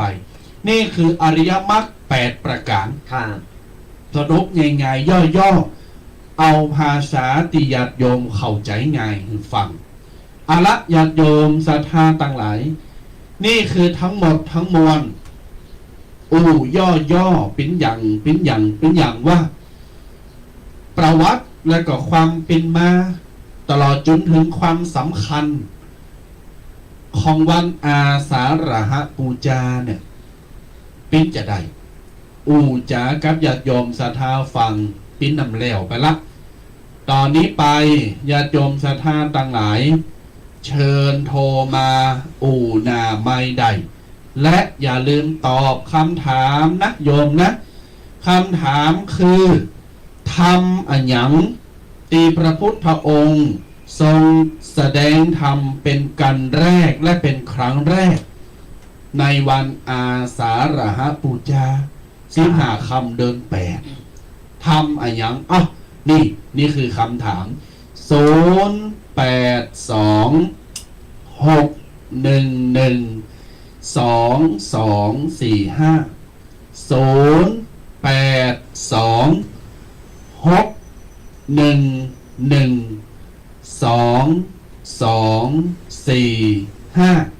ทรมาเน้อญาติโยมอยู่ตั้งใด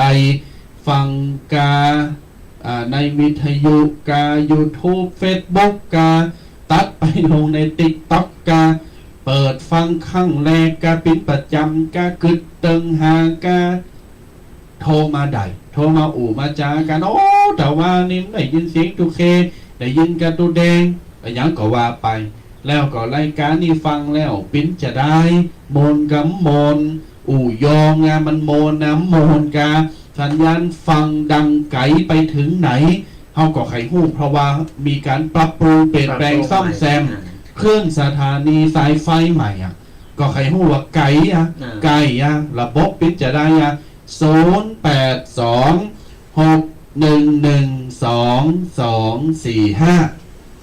แต่รู้สึกว่าพับสายกันเนาะ รู้สึกเดือดข้าวเจริญปอนฮัลโหลได้ยินแล้วโยมฮัลโหลจะมาหักสายใส่ตัวเจ้าบ่ได้เนอะ อย่ามาพักสายใส่ฉัน โทรมาใหม่เนอะสลายญาติโยม อย่ามาพักสายใส่ฉัน0826112245ก็โทรกันเข้ามาวันนี้ไผ่ใต้ถูกตีตูพีเกเบิร์นถามเนี่ยครับฮับไปเลยหนังสือเล่มหนึ่งแต่ถ้าเอาสระก่อนคือคนอื่นใดแต่ใครจะฮับก่อนบอกว่าแจ้งความจำนงมาเลยว่าจะฮับแล้วเดี๋ยวท้ายรายการก็ตอนหลังรายการเนี่ยก็แจ้งชื่อที่อยู่ไว้เลยเจริญปอนฮัลโหลเป็นยังไงฮะฮัลโหลได้ยินแล้วเลยโยมฮัลโหล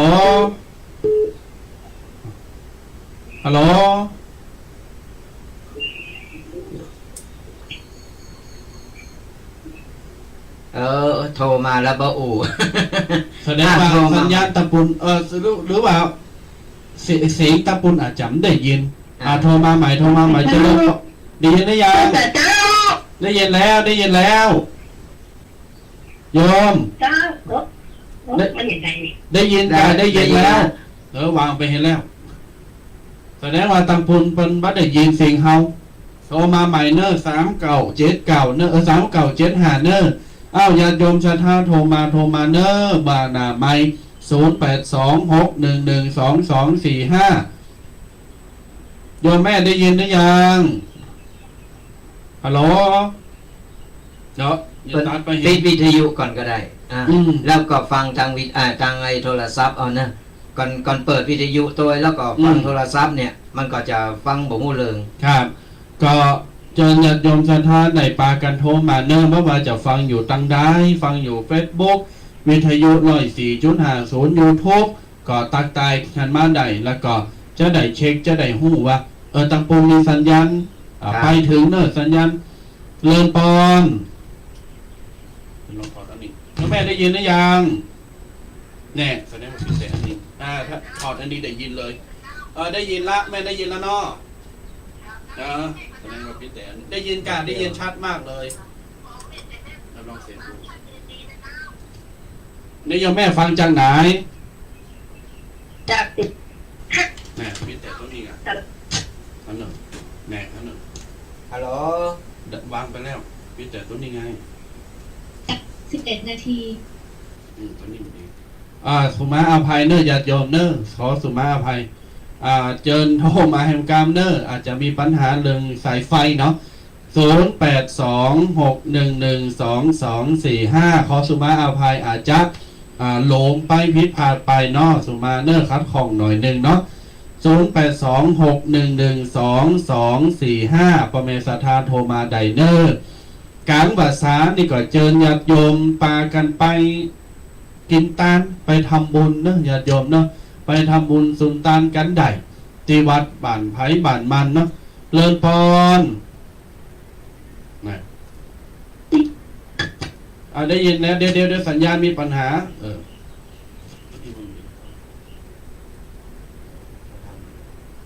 เลินปอวางไปแล้ว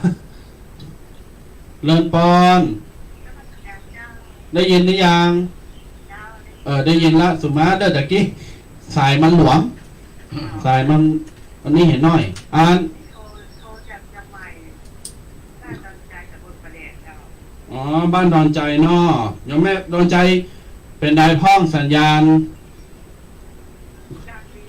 ชัดใกล้วัดไฟหินนี่หรอใกล้ไฟหินเนาะเลินปอนแม่ฟังเป็นประจำเนาะเจ้าจะขอหนังสือหนังสือธรรมจักรเนาะหลักไม้เนาะท่านออกรายการนั้นเป็นหลักไม้เอามันยาวเนาะได้เลยเดี๋ยวก็อู้กับหลังไม้เนาะเจริญปอน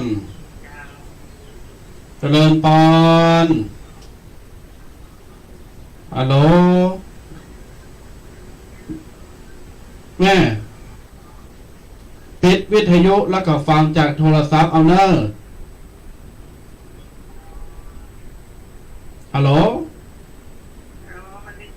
ได้ยินแล้วโยมอันนี้โยมแม่ฟังจากไหนเอ่ย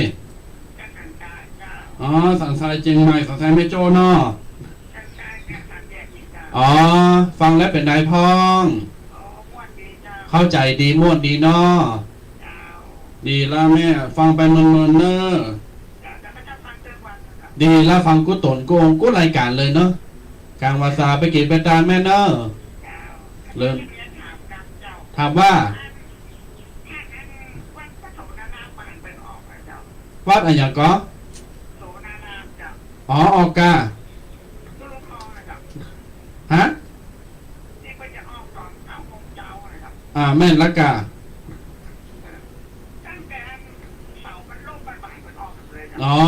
ก็กำลังปิ๊กกันเข้ามาอยู่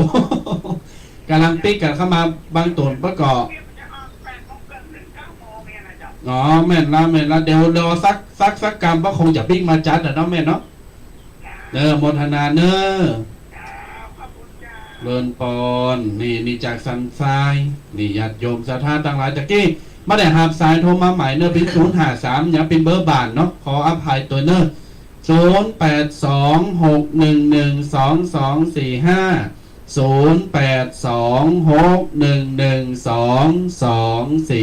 เน้อ ก็โทรกันเข้ามาได้เนอะอยู่ตั้งใดจ้าฟังแล้วชัดเจนก็ ฟังแล้วเป็นอย่างใดนี่ก็สามารถมาแจ้งกันได้ก็โทรกันเข้ามาเนอะสถาญาติโยมทั้งหลาย วันนี้เฮาถามไรเฮาถามคือสถาญาติโยมนี่ได้ตายมาตีดูพีเคเพิ่นถามก็สามารถที่ว่าโทรมาตอบกันได้ เจริญปอน โอ้ใจดีได้ยินแล้วกรรมเนี้ย โอ้ตะกี้นั่นแต่ตอนออกเสียงออกจากวิทยุชัดเจนดีแต่โทรมีปัญหา อ๋อได้ละประเด็นนี้ชัดแล้วเนาะโมทนาเนอ เจ้าม่วนดี ม่วนดีฟังเข้าใจเนาะ เข้าใจดีเจ้า โอ้ขอบคุณมากๆเลย จะได้สวดบทธรรมจักรกับปวัตตนสูตรเนาะ แม่นสวดเนอสวดไปเนอบทอื่นโดยก็ได้ธรรมจักรโดยก็ได้ เจ้าบทสวดไอ้แล้วจะมีทำวัดเย็นสวยเนาะ แม่นละส่วนกรรมฐานไปโดยกับแม่ เจ้ากรรมฐานสวย แล้วก็มีสาธิตเขียนตำนานสิโตตำนานมีหมดเลยครับ ดีละเมืองเฮาก่อนนิยมสวดกรรมฐานนะอธิอิมัสมิกายิเกสาโลมานะขาท่านตาตาโจนั่นน่ะสวดไปโดยเนอดีละบุญธนาเนอบุญรักษาเลินปอนโอ้ยแล้วใจละ ตะกี้นี้053ตะกี้โทรมา2 สายได้หับสายพอดีตีสายอยู่โทรมาแห่งกรรมเนอคนจะเป็นผู้โชคดีสายต่อไปนี่ก็3-4 สาย5 สายโทรมามีใครตอบคำถามสักคนครับ คำถามก่อนตอบมาให้แต่ลืมตื่นกัน เพิ่นว่าง่ายไปว่า นั่นเนาะก็ขนาดง่ายย่ำตอบเนี่ย คำถามคือทำกันแรกที่พระพุทธองค์ทรงเตศหรือว่าแสดงธรรมในวันอาสาฬหปูชาหือแก่ปัญจวัคคีย์ฮะชื่อว่าทำอะไรหรือทำชื่อว่าอะไรเจริญพรโอ้ใครนะ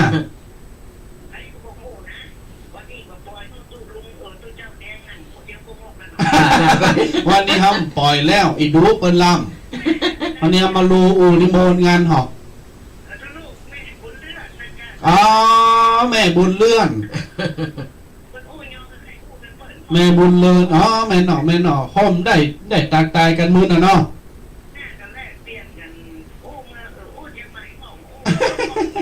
เวลเลยสบายดีเนาะขอบคุณเจ้าหลายก็เดินหาแม่บุญเลื่อนเนอะโมทนาบุญรักษาอายุมั่นขวัญยืนแม่บุญเลื่อนญาติโยมสาธารต่างหลายเป็นว่าบัลละตัวแดงคนเดียวละนอกว่ะเอาของหุ่นขึ้นพีทองดีนะญาติโยมสาธารต่างหลาย9:30 นาทีมีเวลาแฮมปันเลอะปะเต๋อเนาะโทรมาหน่ะไม่กันไหนอู่จ้ากันไปไข่โฮกันไปนี่เพราะว่าหอยยิ้มและการไข่โฮนี่เป็นยาอายุวัฒนะลดความแก่ชราความเฒ่าไปแฮม10 วินาทีเป็นว่านะไข่โหกำยิ้มกำนี่ความแก่จะลดลงต้องไปลอยไหมต้องไปดึงหน้าไปผ่าตัดดอกก่อนไข่โหวันคสวนปูบุกันเรามาแล้วเจริญพรโอ้เบาจะอันนี้โยมจากไหน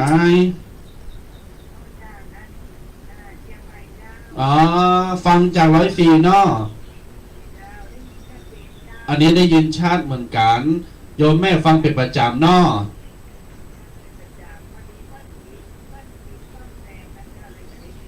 แม่นละเกี่ยวกับเรื่องดีละโยมแม่ฟังแล้วเป็นไอ้พ่อมันเนี่ยเข้าใจดีก็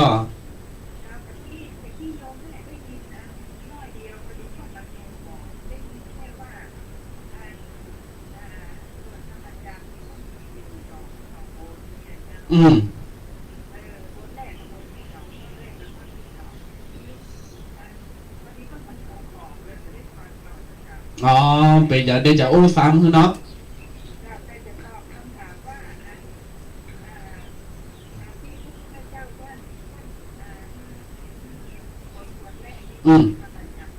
แม่นแล้วถูกต้องแล้ว ขอบคุณเนอโมทนาสาธุวันนี้29มา5รางวัลที่วัดม่วงน้อยขนมเส้น1 จานอโมทนาเนอ าธุ สาธุ โอ้ใจดีโยมแม่โมทนาเนอร์กระเดียวก่อนจะได้อู่ย่ำทำกรรมบนว่าฟังบัดจบสกรรม ครับ เมาไป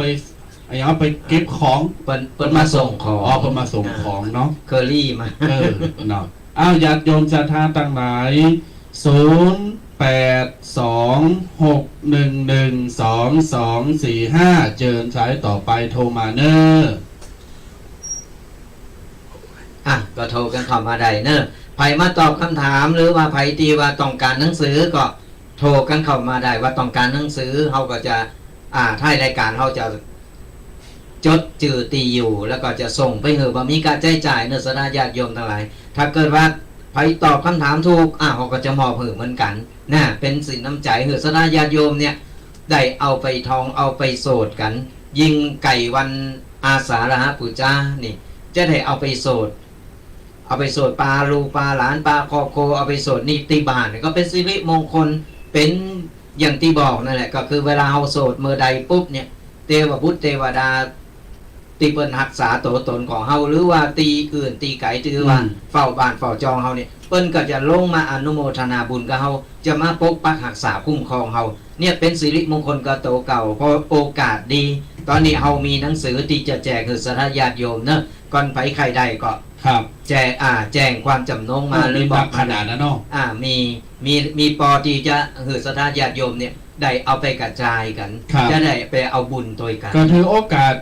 มาเอาไปโสดวันอาสาฬหบูชา ใช่ครับ วันเข้าอาสาฬเนี่ยกัน อ่า ก็สามารถที่จะเอาไปโสดได้หรือว่าตามห่างล้านลงห่างล้านหรือว่าโรงเฮน อืม โรงเฮนหรือว่าห่างล้านใดตีว่าต้องการหรือว่าบะมีเตอ ครับ ก็แจ้งมาอู่หลังไม้ได้ อ่า หรือจะหือหมู่เฮาเนี่ยหมู่ตู้เจ้า2 ปลูก 2 ตนเนี่ยไปนำโสดเป็นพิธีก่อนก็ได้ ครับ แล้วเขาก็จะเอาหนังสือละไว้หันเลยแจกคือ เอาไว้เป็นเตียระลึกแล้วก็จะได้เอาไว้หือกะ อืม หมู่พนักงานหรือว่าเป็นนักเรียนจะได้เอาไว้โสดกันตึงวันครับ จะได้เป็นสิริมงคลแก่ห่างล้านโตะเก่า แล้วก็เป็นสิริมงคลแก่โรงเรียนโตะเก่าด้วย อืมอ้าวญาติโยมศรัทธาไผต้องการก็โทรศัพท์มาหรืออินบ็อกเฟซมาก็ได้หรือ ครั ว่า บ ไลน์มาหรือว่าหน้าไม้ก็ได้โทรมาก็พร้อม ครับ ที่จะเอาไปแจกแล้วก็เอาไปมองเผื่อเพราะว่ามีจำนวนหลายอันหลายอย่างหลายลิ่มเพราะว่าจะเป็นการสั่งทำให้เป็นทานโดย ครับ หนังสือมันละไว้บ่ได้มันก็เกิดประโยชน์อย่างเนาะนั่นเจิญญาติโยมติดต่อมาได้เนอะเอาละญาติโยมหน้าไม้ก็ยังดัดปิ่ง9:33หน้าไม้ดัดปิ่งอยู่ก็เจิญโทรมาได้เนอะตักไตอุจจากันเบอร์0826112245ทีนี้ในระหว่าง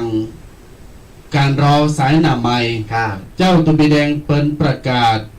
ขอบอกบนเจิญญาติโยมมาตอดผ้าป่าแล้วมาตามต้นหนอนกัน ทีนี้มีบุญที่2 ครับ ขออนุญาตขออนุญาตญาติโยมศรัทธาทุกคนทุกท่าน ถามว่าตุเจ้าตั้งหลายยืมหมั่นบอกบุญนำเหลอ เพราะภิกษุแปลว่าผู้ขอแต่มันจะขอหน่อยจันนะภิกษุแปลว่าผู้ขอแปลว่าขอแบ่งญาติโยมได้ฮับบุญฮับกุศลแล้วก็เวลามีกิจมีการมีงาน ก็อยากจะให้ญาติโยมได้ร่วมอนุโมทนาบุญด้วยกัน ครับ ในส่วนนี้กลางภาษาเนี่ยตมาภาพจะประกาศประชาสัมพันธ์เจิญเนอะพี่น้องศรัทธาญาติโยมอุบาสกอุบาสิกาท่านผู้ฟังวิทยุท่านใดตีเมตตาอยากจะประสงค์รวมทำบุญเป็นเจ้าภาพกันเตดเพิ่มเติม เพราะว่าตะวันนี่ก็มีญาติโยมได้โทรมาและตะคืนก็มีญาติโยมได้ส่งไลน์มาเจ้าภาพกันเตดตะบาภาพนี่จากวัดสปุงน้อยป่าซางนี่เปิดบุญคือญาติโยมได้รวมกันเป็นเจ้าภาพกันเตดกันละ300 บาท ประจำพรรษาทุกวันพระกันละ300 บาทนะครับในปีนี้ได้เตทำจ้าง7 โหโบปันกาบญาติโยมจ้าง7 โหโบปันกาบเนี่ยจะมีอยู่ตึงมดอยู่25 ผูกจะมีอยู่25 ผูกเมตตาญาติโยมบูชาเจ้าภาพกันละ300 บาท ปูจากันละ300 บาทหรือจะตามจิตศรัทธาก็ได้แต่ถ้าเป็นเจ้าภาพก็ขอเมตตา300 บาทเตดอยู่15 ศีลด้วยกัน15 ศีลยาวไปถึงกังวาซาต้ยแล้วก็ยี่ปิงตัวจุนจบผูกญาติโยมศรัทธาทันใดจะรวมทำบุญเป็นเจ้าภาพเพิ่มเติมก็สามารถแจ้งมาได้เนอะญาติโยมเนอะทีนี้มีญาติโยมก็2 ท่าน 3 ท่านได้แจ้งความประสงค์มาก็อนุโมทนาโยมนัทธิตากุสุมอันนี้ได้จองเจ้าภาพกันเตดประจำวันพระวันที่12 สิงหาคือวันแม่แห่งชาติพอดี1 กันมีโยมนฤมลสิริพันธ์อันนี้จองเจ้าภาพกันเตด1 กันประจำวันพระวันที่21 กรกฎาคมมีโยมอาพรกุสุมจองอันนี้เจ้าภาพกันเตดวันออกวาสา10 ตุลาคม 1,500 บาท1 กันแล้วก็มีโยมสวัยกุสุมอันนี้เป็นเจ้าภาพทำกังวาสา1 กันประจำวันที่10 กันยาจำนวน1 กันญาติโยมท่านใดที่ต้องการเมตตาจะหาเป็นเจ้าภาพประจำกันและประจำวันพระก็แจ้งโทรมาได้เน้อญาติโยมเน้อแจ้งเจริญปอนโทรมาได้เบอร์ตมาภาพก็063-756-1681 อันนี้เป็นเบอร์ของตมาภาพตูบีเคสปุงน้อยทีนี้จะบอกญาติโยมว่าการเข้าวาสายังไม่มีเจ้าภาพคือ 1,500 บาทกลางวาสาทั้งมีเจ้าภาพแล้วและมีเพิ่มเติมการออกวาสา 1,500 บาทคือวันที่10 ตุลามีเจ้าภาพแล้วทีนี้ญาติโยมศรัทธาทั้งหลายประจำวันพระแรก21 กรกฎาคมมีเจ้าภาพแล้วศีลต่อไปวันที่5 สิงหาวันที่5 สิงหายังไม่มีเจ้าภาพกันเทศญาติโยมศรัทธาฟังไปก็ต้องการปรารถนาเจ้าภาพศีลไหนก็จือแล้วก็โทรมาเนอะมีวันที่วันที่5 สิงหาคมวันที่12 สิงหาคมมีเจ้าภาพแล้วส่วนวันที่20 สิงหาคมยังบ่มีเจ้าภาพวันที่26 สิงหาคมยังบ่มีเจ้าภาพวันพระที่3 กันยายนยังไม่มีเจ้าภาพวันพระที่10 กันยายนมีเจ้าภาพแล้ววันพระที่18 กันยายนยังไม่มีเจ้าภาพวันพระที่25 กันยายนยังบ่มีเจ้าภาพวันพระที่3 ตุลาคมยังไม่มีเจ้าภาพสุดท้ายวันออกวาสา10 ตุลามีเจ้าภาพแล้วทีนี้เหลือ7 ยอดที่จะปิดยอดบุญท่านใดมีความประสงค์จะรวมอนุโมทนาในการเป็นเจ้าภาพการเทศประจำวันพระกลางวาสาสอบถามแล้วก็ติดต่อโทรมาได้ตีวัดสปุงน้อยอำเภอป่าซางเนอะกันละ300 บาทยังข้างแฮม7 กันญาติโยมเนอะเบอร์ตมาภาพ063-756-1681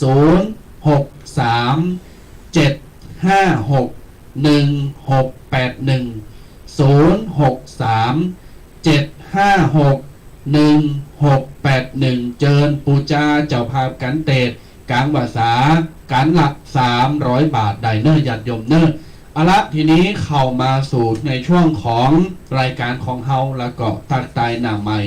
ถ้าบ่มีสายหน้าใหม่ก็จะได้อูจากันไปในเรื่องของปกิณณกะสเพเหระในช่วงของกลางวาสาเนี่ยตุปีแดงญาติโยมศรัทธาต่างหลายบางคนเปิ้นบอกว่าหลายวัดหลายว่าเนี่ยพิธีการเตะธรรมเนี่ยมันก็พิษแผกแหวกกันไปบางทีก็เป็นตอนเจ้าบางวัดก็เป็นตอนบ่ายบางวัดก็เป็นตอนค่ำอันนี้บอกว่าแล้วแต่สะดวกแล้วแต่ฮีทฮอยหรือว่าความสะดวกของแต่ละหมู่บ้านแต่ละวัดแต่ละพื้นที่นี่มันก็เหมือนกันมันเหมือนกันเพราะว่าบางท่านบางคนก็สะดวกในตอนเจ้าบางคนก็สะดวกตอนแรง บางทีก็ตอนบ่าย ครับ ตอนกลางคืนก็แล้วแต่อยู่ที่ความสะดวกของแต่ละสถานที่ ครับทีนี้ในส่วนของส่วนมากเนี่ย ครั เตา บ ตีหันเนี่ยเปิ้นก็บางวัดเนี่ยเปิ้นจะจูตอนเจ้าทำบุญตักบาตรก็โรเตทไปเลย อ่า แล้วก็บางวัดเปิ้นก็เอาตอนบ่ายที่เขาตอนแล้ว บางวัดเอาตอนค่ำหลังจากกินเขาวน้ำเขาวแรงน้ำปานะเรียบร้อย ครับ ในส่วนของวัดมุมน้อยเนี่ยกุปีหรืออาจจะเป็นปีนี้จะเป็นชงบ่ายกินตอนแล้ว กินตอนแล้วก็ศรัทธาญาติโยมคุณเฒ่าคุณแก่เพื่อก็จะมาสูตรโยโกห้องแล้วก็มานั่งฟังเทศน์ฟังธรรม เพราะว่า เออ กลางคืนเนี่ยตอนกลางคืนนี่คนเฒ่าคนแก่นะเปิ้นว่าเปิ้นปีกลำบาก อ๋อ เปิ้น ค ไป รับ ปีกลำบาก อืม เวลามันมืดมาอย่า ครับ ก็เลยเอามาเป็นตอนบ่าย ตอนบ่ายมันก็จะมีกับคนเฒ่าคนแก่ แต่ว่าเป็นคนกลางๆนี่ก็ เออ ก็ได้มีก็เยการเยี่ยงานกัน ครับ ก็อย่าแล้วแต่สะดวกสระยาโยมทั้งหลาย แล้วแต่พื้นที่นะ แล้วแต่พื้นที่บางคนบางทีเขาจะเอาตอนเจ้าเนอะ อืม ก็ก็ฟังมีนัดฟังไปหันไปนี่ฟังอย่างต่างๆนานา ครับ มีเวลามาเนี่ยมั้ง อ่า เอาตีสะดวกกันแล้วกัน ครับ ในส่วนของวัดตุปีเองตมาเองวัดสะปุงน้อยเนี่ย ครับ มีอยู่2ช่วง อืม แล้วแต่สถานการณ์เหมือนกัน แต่ถ้าเป็นประจำเนี่ยก็จะเอาช่วงค่ำ อืม บางทีเตะตอนเจ้าเนี่ย วันศีลก็จะขึ้นเตะธรรมก่อน ครับ พอเตะธรรมจบปุ๊บแล้วก็จะกุมเข้าบาตรบิณฑบาตไหว้พระหับศีลประกอบพิธีวันศีลไป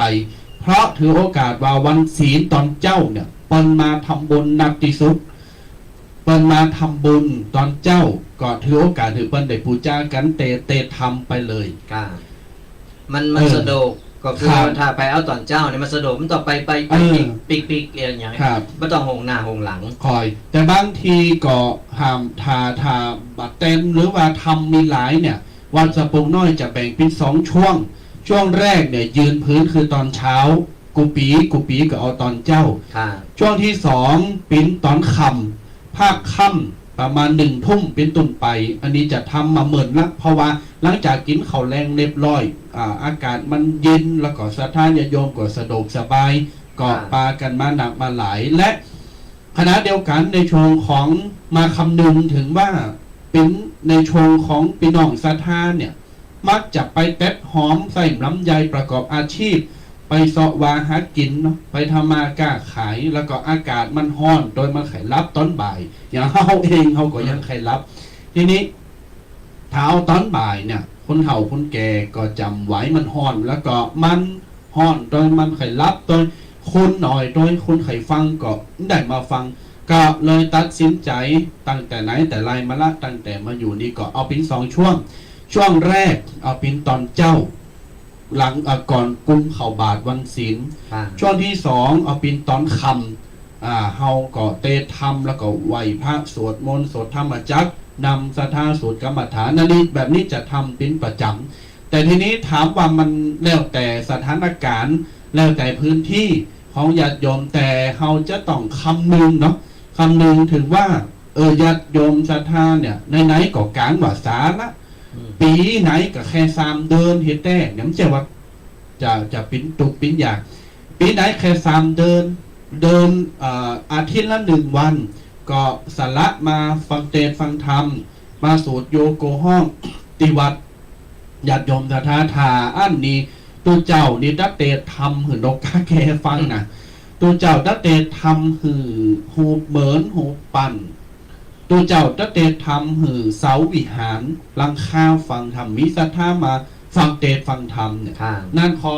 วินทบาทนั่นขอเมตตาญาติโยมใดสละเวลาให้กำหนึ่งก็มจะว่าจะมึนจะหลาย ครับ มาฟังเทศน์ฟังธรรมเป็นกรรมอย่างปีนี้แต่ละวัดทุกวัดก็ว่าได้เปิ้นจะใจทำจือว่าจ้าง7 หัวบัวปันกาบจือนี่งามนะปีนี้จือทำงามจ้าง7 หัวโบปันกาบนี่ญาติโยมก็ไปติดตามฟังว่าเรื่องเนี้ยมันปิดมาจะได้ยือตำนานจ้าง7 หัวโบปันกาบมันคืออย่างเจิญไปน้องศรัทธาแต่ละวัดแต่ละว่าก็มีเตะน้ำเตะธรรมก็ปากันไปเนอะไผมีลูกมีหลานก็เอากีบแอลไปตัวกันเนาะ ครับ เอาไปโดยวันสูตรโยโกห้องวันโสดมนต์บรรทำวัดไว้ติวัดติวิหารสนาก็ เจิญพี่น้องศรัทธาปากันไปเป็นเจ้าปุตเนาะ ค่ะ เป็นเจ้าปุตก็จะต้องทำในส่วนดีตัวจะไปถึงมันละมันขาด มีลูกมีหลานก็พาลูกหลานไปโดย ครับ เพราะว่าจะได้สืบทอดได้ละอ่อนก็จะได้เข้าใจ จะได้เห็นหู้ไปโดยโทรกันเข้ามาได้เนอะดักแซบหอโทรกันเข้ามาได้เนอะสถาญาติโยมทั้งหลาย ฟังไปก็เพิ่มไปเนาะ082-611-2245 โทรกันเข้ามาโทรมามามาตัก ครั มา บ ตายหรือว่าใครใดหนังสือหรือมาตอบปัญหา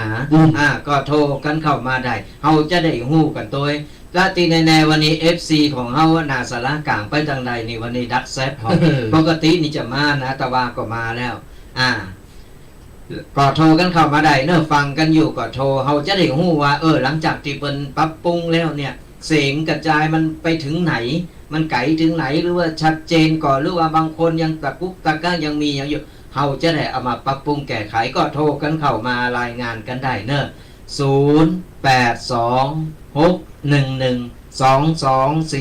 0826112245ตอนนี้ยังมีเวลาเหลืออยู่สถาญาติโยมทั้งหลายฟังวันนี้ฟังได้ข้อคิดได้ธรรมะได้อย่างไปก็สามารถนำไปก้อนใกล้แล้วเอาไปบอกเราบอกกล่าวกับลูกกับหลานว่าวันสำคัญของวันอาสาฬหปูชาเนี่ยมันคืออย่างและมีความสำคัญอย่างใดเนี่ยเฮาก็จะได้เอาไปกับลูกกับหลานบอกกล่าวเราสู่กันฟังลูกหลานมันก็จะได้ฮู้จะได้เห็นฮู้ไปตัวนี่สถาญาติโยมทั้งหลายก็ฟังไปก็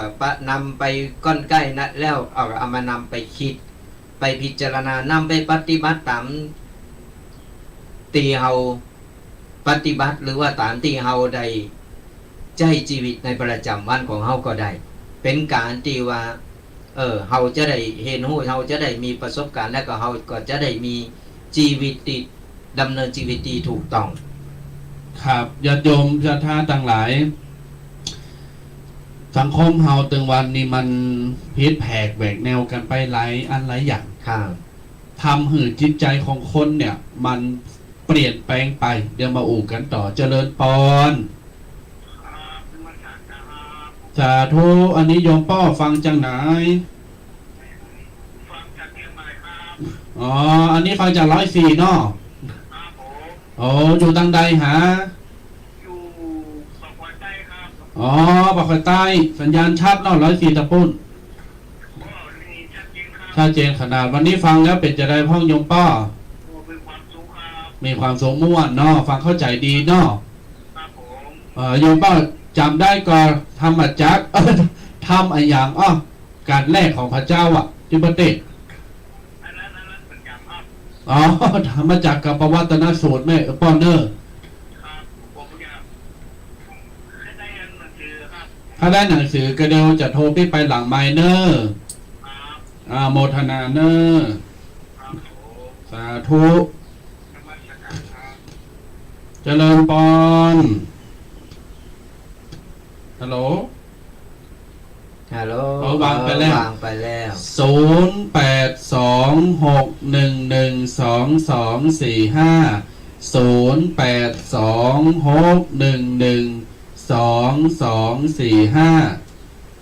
เลินปอนฮัลโหล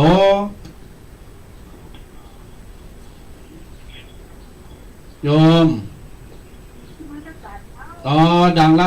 ได้ยินละโยมแม่อันนี้ฟังจากที่ไหนส่วนไหนของเชียงใหม่ล่องวัวแดงจาก104เนาะฟังแล้วเป็นไงท้องวันนี้ม่วนก็เข้าใจดีเนาะกำลังมาได้ยินกันเพราะว่าช่วงก่อนเพิ่นปรับปรุงสถานีเนาะบัดใจรอดตุ้ลุงยองตี3พุ่น อันนี้ตุ้เจ้าน้อยตุ้เจ้ายองอู่ยองป่าช้างเหรอโมทนาโยมแม่เนอเขาจะดีใจหรือจะเสียใจ นึกว่าตุ้ลุงยอง เฮาก็ดีอ่ะเนาะอย่างน้อยเพิ่นโทรมา ก็ยังดีนะ เออ ดีที่มันว่าตู้ลุงยองนึกว่าตู้ลุงยองห่างเฮามันตู้ปี้ยอง เออ เออดีใจหน่อย อูยองอย่างเดียวกัน เนอญาติโยมเนอ063อย่างก็08261122459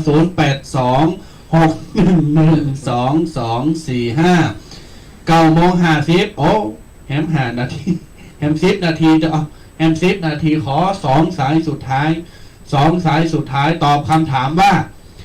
ธรรมจักรปวัตนสูตรพระพุทธเจ้าแสดงให้ภัยฟังเอาแสดงให้ภัยฟัง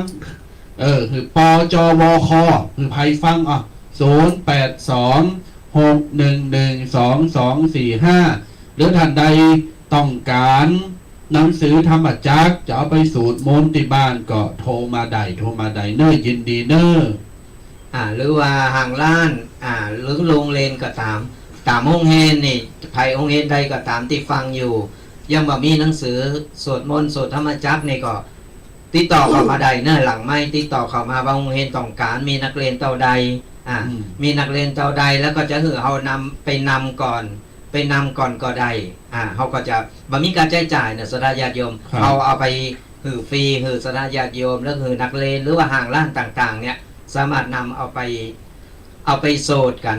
เป็นเพิ่มเป็นสิริมงคลกับตัวเฮาแล้วก็กับสถานที่ตัว หรือพี่น้องศรัทธาจะเอาไปถวายคือแก่วัดก็ได้ถวายคือพระสงฆ์ครูบาอาจารย์ก็ได้ก็จะเป็นมหาอานิสงส์อย่างยิ่งใหญ่ถือว่าคือทำปินตานเนี่ยเขาเอาทำจักเนี่ยกันแหลของพระพุทธเจ้าเอาไปตานเอาไปสูตรเนี่ยถือว่าสุดยอดเนี่ยนะโยมนะถือว่าสุดยอดเลยหรือว่าไปสะดวกจะมาหับเองก็วันที่เสาร์เก่ามาเสาร์เก่าวันที่เสาร์เก่านี่มาปะกันแล้วก็มาหับโดยตัวเองก็ได้เจริญพร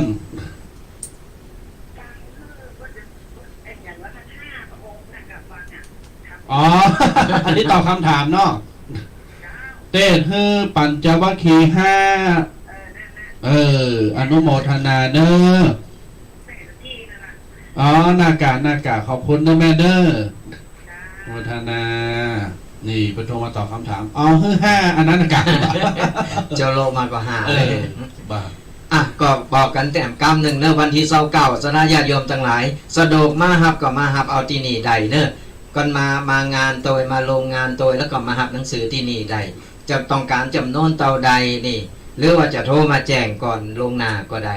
เนาะจะเป็นห่างล้านหรือจะเป็นโรงเรียนต่างๆหรือวัดวาอารามต่างๆที่เปิ้นต้องการที่จะเอาไปสวดมนต์หรือว่าไอ้กลุ่มคนเฒ่าหรือกลุ่มแม่บ้านต่างๆเนี่ยก็สามารถจัดกิจกรรมในการที่ไปสวดมนต์ได้สวดธรรมจักรเพราะว่าเขาในหนังสือเล่มนี้ไม่ได้มีธรรมจักรอย่างเดียวมันจะมีการสวดมนต์อย่างอื่นแหมก็รวมกันอยู่หันเขาสามารถนำไปสวดได้เป็นสิริมงคลกับตัวเฮาและก็สถานที่ตัวโทรกันมาได้เนอะยังมีหาภาษาหนึ่งเนาะ6 นาที6 นาทีก็มามีเดียวก็จะอูไปเลยแล้วก็จะจบรายการเนาะก็ฝากบอกบุญกันแหมกำหนึ่งเนอะเดี๋ยวก็ได้ลืมในวันที่เสาร์เก่าวันปุตติเสาร์เก่าที่จะถึงนี่ก็คือมิถุนายนนี้ก็มาโฮมกินโฮมตานมาลมเป็นเจ้าภาพกันได้ครับการถอดผ้าป่าตาลโตหนอนกันผ้าป่าสามัคคีแล้วก็ตาลโตหนอนตาลโสนพุทธธรรมโดยก็ในวันเดียวกันวันที่เสาร์เก่าก็มากินมาตาลมาลมเป็นเจ้าภาพกันได้อ๋อกำลังตันอยู่ใส่สุดท้ายว่าได้ปัญจวัคคีย์5อ๋อสุดยอดปรบมืออนุโมทนาเนอโอ้โหสุดยอดเป็นหูแต่ตอบได้จืดเลยนะเป็นหูจริงอันนี้แสดงว่าฟังแต่ขอบคุณอนุโมทนาเนอโอ้ปื้มแต่แสดงว่าคนฟังเขาขนาดนี่แหละเปิ้นว่าไอ้มาขาวมาตอนจบนางเอกมาตอนจบหรอกดังนั้นสุดสูสังละพระเตปัญญังการตั้งใจฟังดีๆจะเกิดปัญญาญาติโยมศรัทธาทั้งหลายแหม5 นาทีเฮาจะปิดก็เสียดายแต่เฮาก็ใครศรัทธาไปแต่เฮาก็ง้อมทีนี้นะหลังจากมันห่างหายไปเมินเนาะ หลายติดด้วยกัน พอเฮาปะกันแฮมรอก็เสาหน้าติดหน้าแล้วก็แฮมเสาหน้าติดหน้าในกับปิ้นเข้าภาษาพอดีเลยนะครับ นั้นแล้วญาติโยมศรัทธาทั้งหลายปากันมาฟังปากันมาพอไผติบ่ได้ฟังสดหรือว่ามากำลังมาฟังบ่เดี๋ยวนี้ต่อจากวิทยุใครฟังตั้งแต่เก้าก็ผ่าน YouTube หรือ Facebook ได้พิมพ์ไปรายการวาทธรรมกำยองหรือเฟซตุปีแดงหรือเฟซท่านอาจารย์ประครูสมุวิทย์สุวัฒน์ก็ได้วัดไฟหินก็ได้หลายช่องทางตามกลุ่มต่างๆก็ได้ไผมีโทรศัพท์นี่เข้าไปในกลุ่มนี่ก็สามารถเข้าไปได้หรือพิมพ์อย่างที่ว่าพิมพ์รายการวาทธรรมกำยองมันจะขึ้นมาเลยเนาะเอาไปพอย้อนหลังได้ครับไปพอย้อนหลังไปทบทวนบุญกันได้ก็แล้วแต่ความต้องการญาติโยมจะฟังบัดใดตอนเจ้าตอนคำก่อนรับก่อนนอนก็ฟังกันไปได้ฟังแล้วมันดึงใจดีรับไปบ่อยๆเนาะอละญาติโยมศรัทธาสาธุชนทั้งหลายขออนุญาตย้ำอีกครั้งสุดท้ายก่อนจะจบรายการเนาะ29มิถุนายน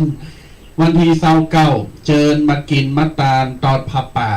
สามัคคีตาลต้นหนอนวัดมงน้อยอำเภอป่าซางละปูนก็จะเริ่มพิธีตั้งแต่เวลา9 โมงปิ้นตุนไปเล่งเพนครูบาอาจารย์ตุเจ้าหาตุนตามความเหมาะสมในช่วงนี้ก็แต่ก็ขอยินดีด้วยช่วงนี้1 กรกฎาคมเริ่มต้นการเปิดแมสแล้วสคบคือเปิดแมสแต่จะต้องรักษาโตรักษากายป้องกันถือดีก่อนดังนั้น29 มิถุนาเจิญมาเนอร์ตีวัดมงน้อยอำเภอป่าซางละปูนทีนี้ส่วนที่2ญาติโยมจะรวมปิ้นเจ้าภาพกันเทศบูชากันเทศกลางวาษาประจำวันพระกันละ300 บาทของวัดสปุงน้อยของตมาภาพก็สามารถติดต่อรวมอนุโมทนาปิ้นเจ้าภาพกันได้กันละ300 บาทเบอร์ของตุปีเคสปุงน้อยเบอร์ตมาภาพบางท่านก็มีเบอร์บางท่านก็มีลายละก็ตักโทรกันมาได้เบอร์นี้0637561681สุดท้ายขอปันปอนอนุโมทนาญาติโยมเนอสุดท้ายนี้ก็ขออวยพรกับคณะญาติโยมตีได้สดับหับฟังมาหลายๆตั้งแต่เมื่อเจ้าจนถึงสุดท้ายก็ขอเจ้าผู้เจ้าคนเนี่ยจงอยู่เย็นเป็นสุขอายุมั่นขวัญยืนมีโจงมีใจหือบุญปกปักรักษาคุ้มครองกันกูคนเนอใจโยใจยะวระดิถีขอปันป้อนดีหือกันโตนาพ่อแม่ปิตาเอาอาหน้าป่าฝูงหมูสัทธาญาติเมตจักได้สุขสันต์เหมือนกันทั่วทิศบ่ว่าเผ่าผู้ยิงใจฟังธรรมกันแล้วสุขใจสุขกายอยู่ดีสบายหายโรคโศกเศร้านำธรรมคำสอนพระพุทธเจ้าจุงยึดถือเอาอย่าละมีคนนับถือฤทธิเตจะเจริญก้าวหน้ายาวนานคือพ้นจากทุกข์มีความสุขหลายประการอายุยืนนานเหมือนกันตัวหน้าอายุยืนนานเหมือนกันตัวหน้าอายุมั่นขวัญยืนมีโจมีใจพ้นจากโรคาพยาธิทุกท่านทุกคนในที่ทุกสถานในการทุกเมื่ออายุวันโนสุขังปะลา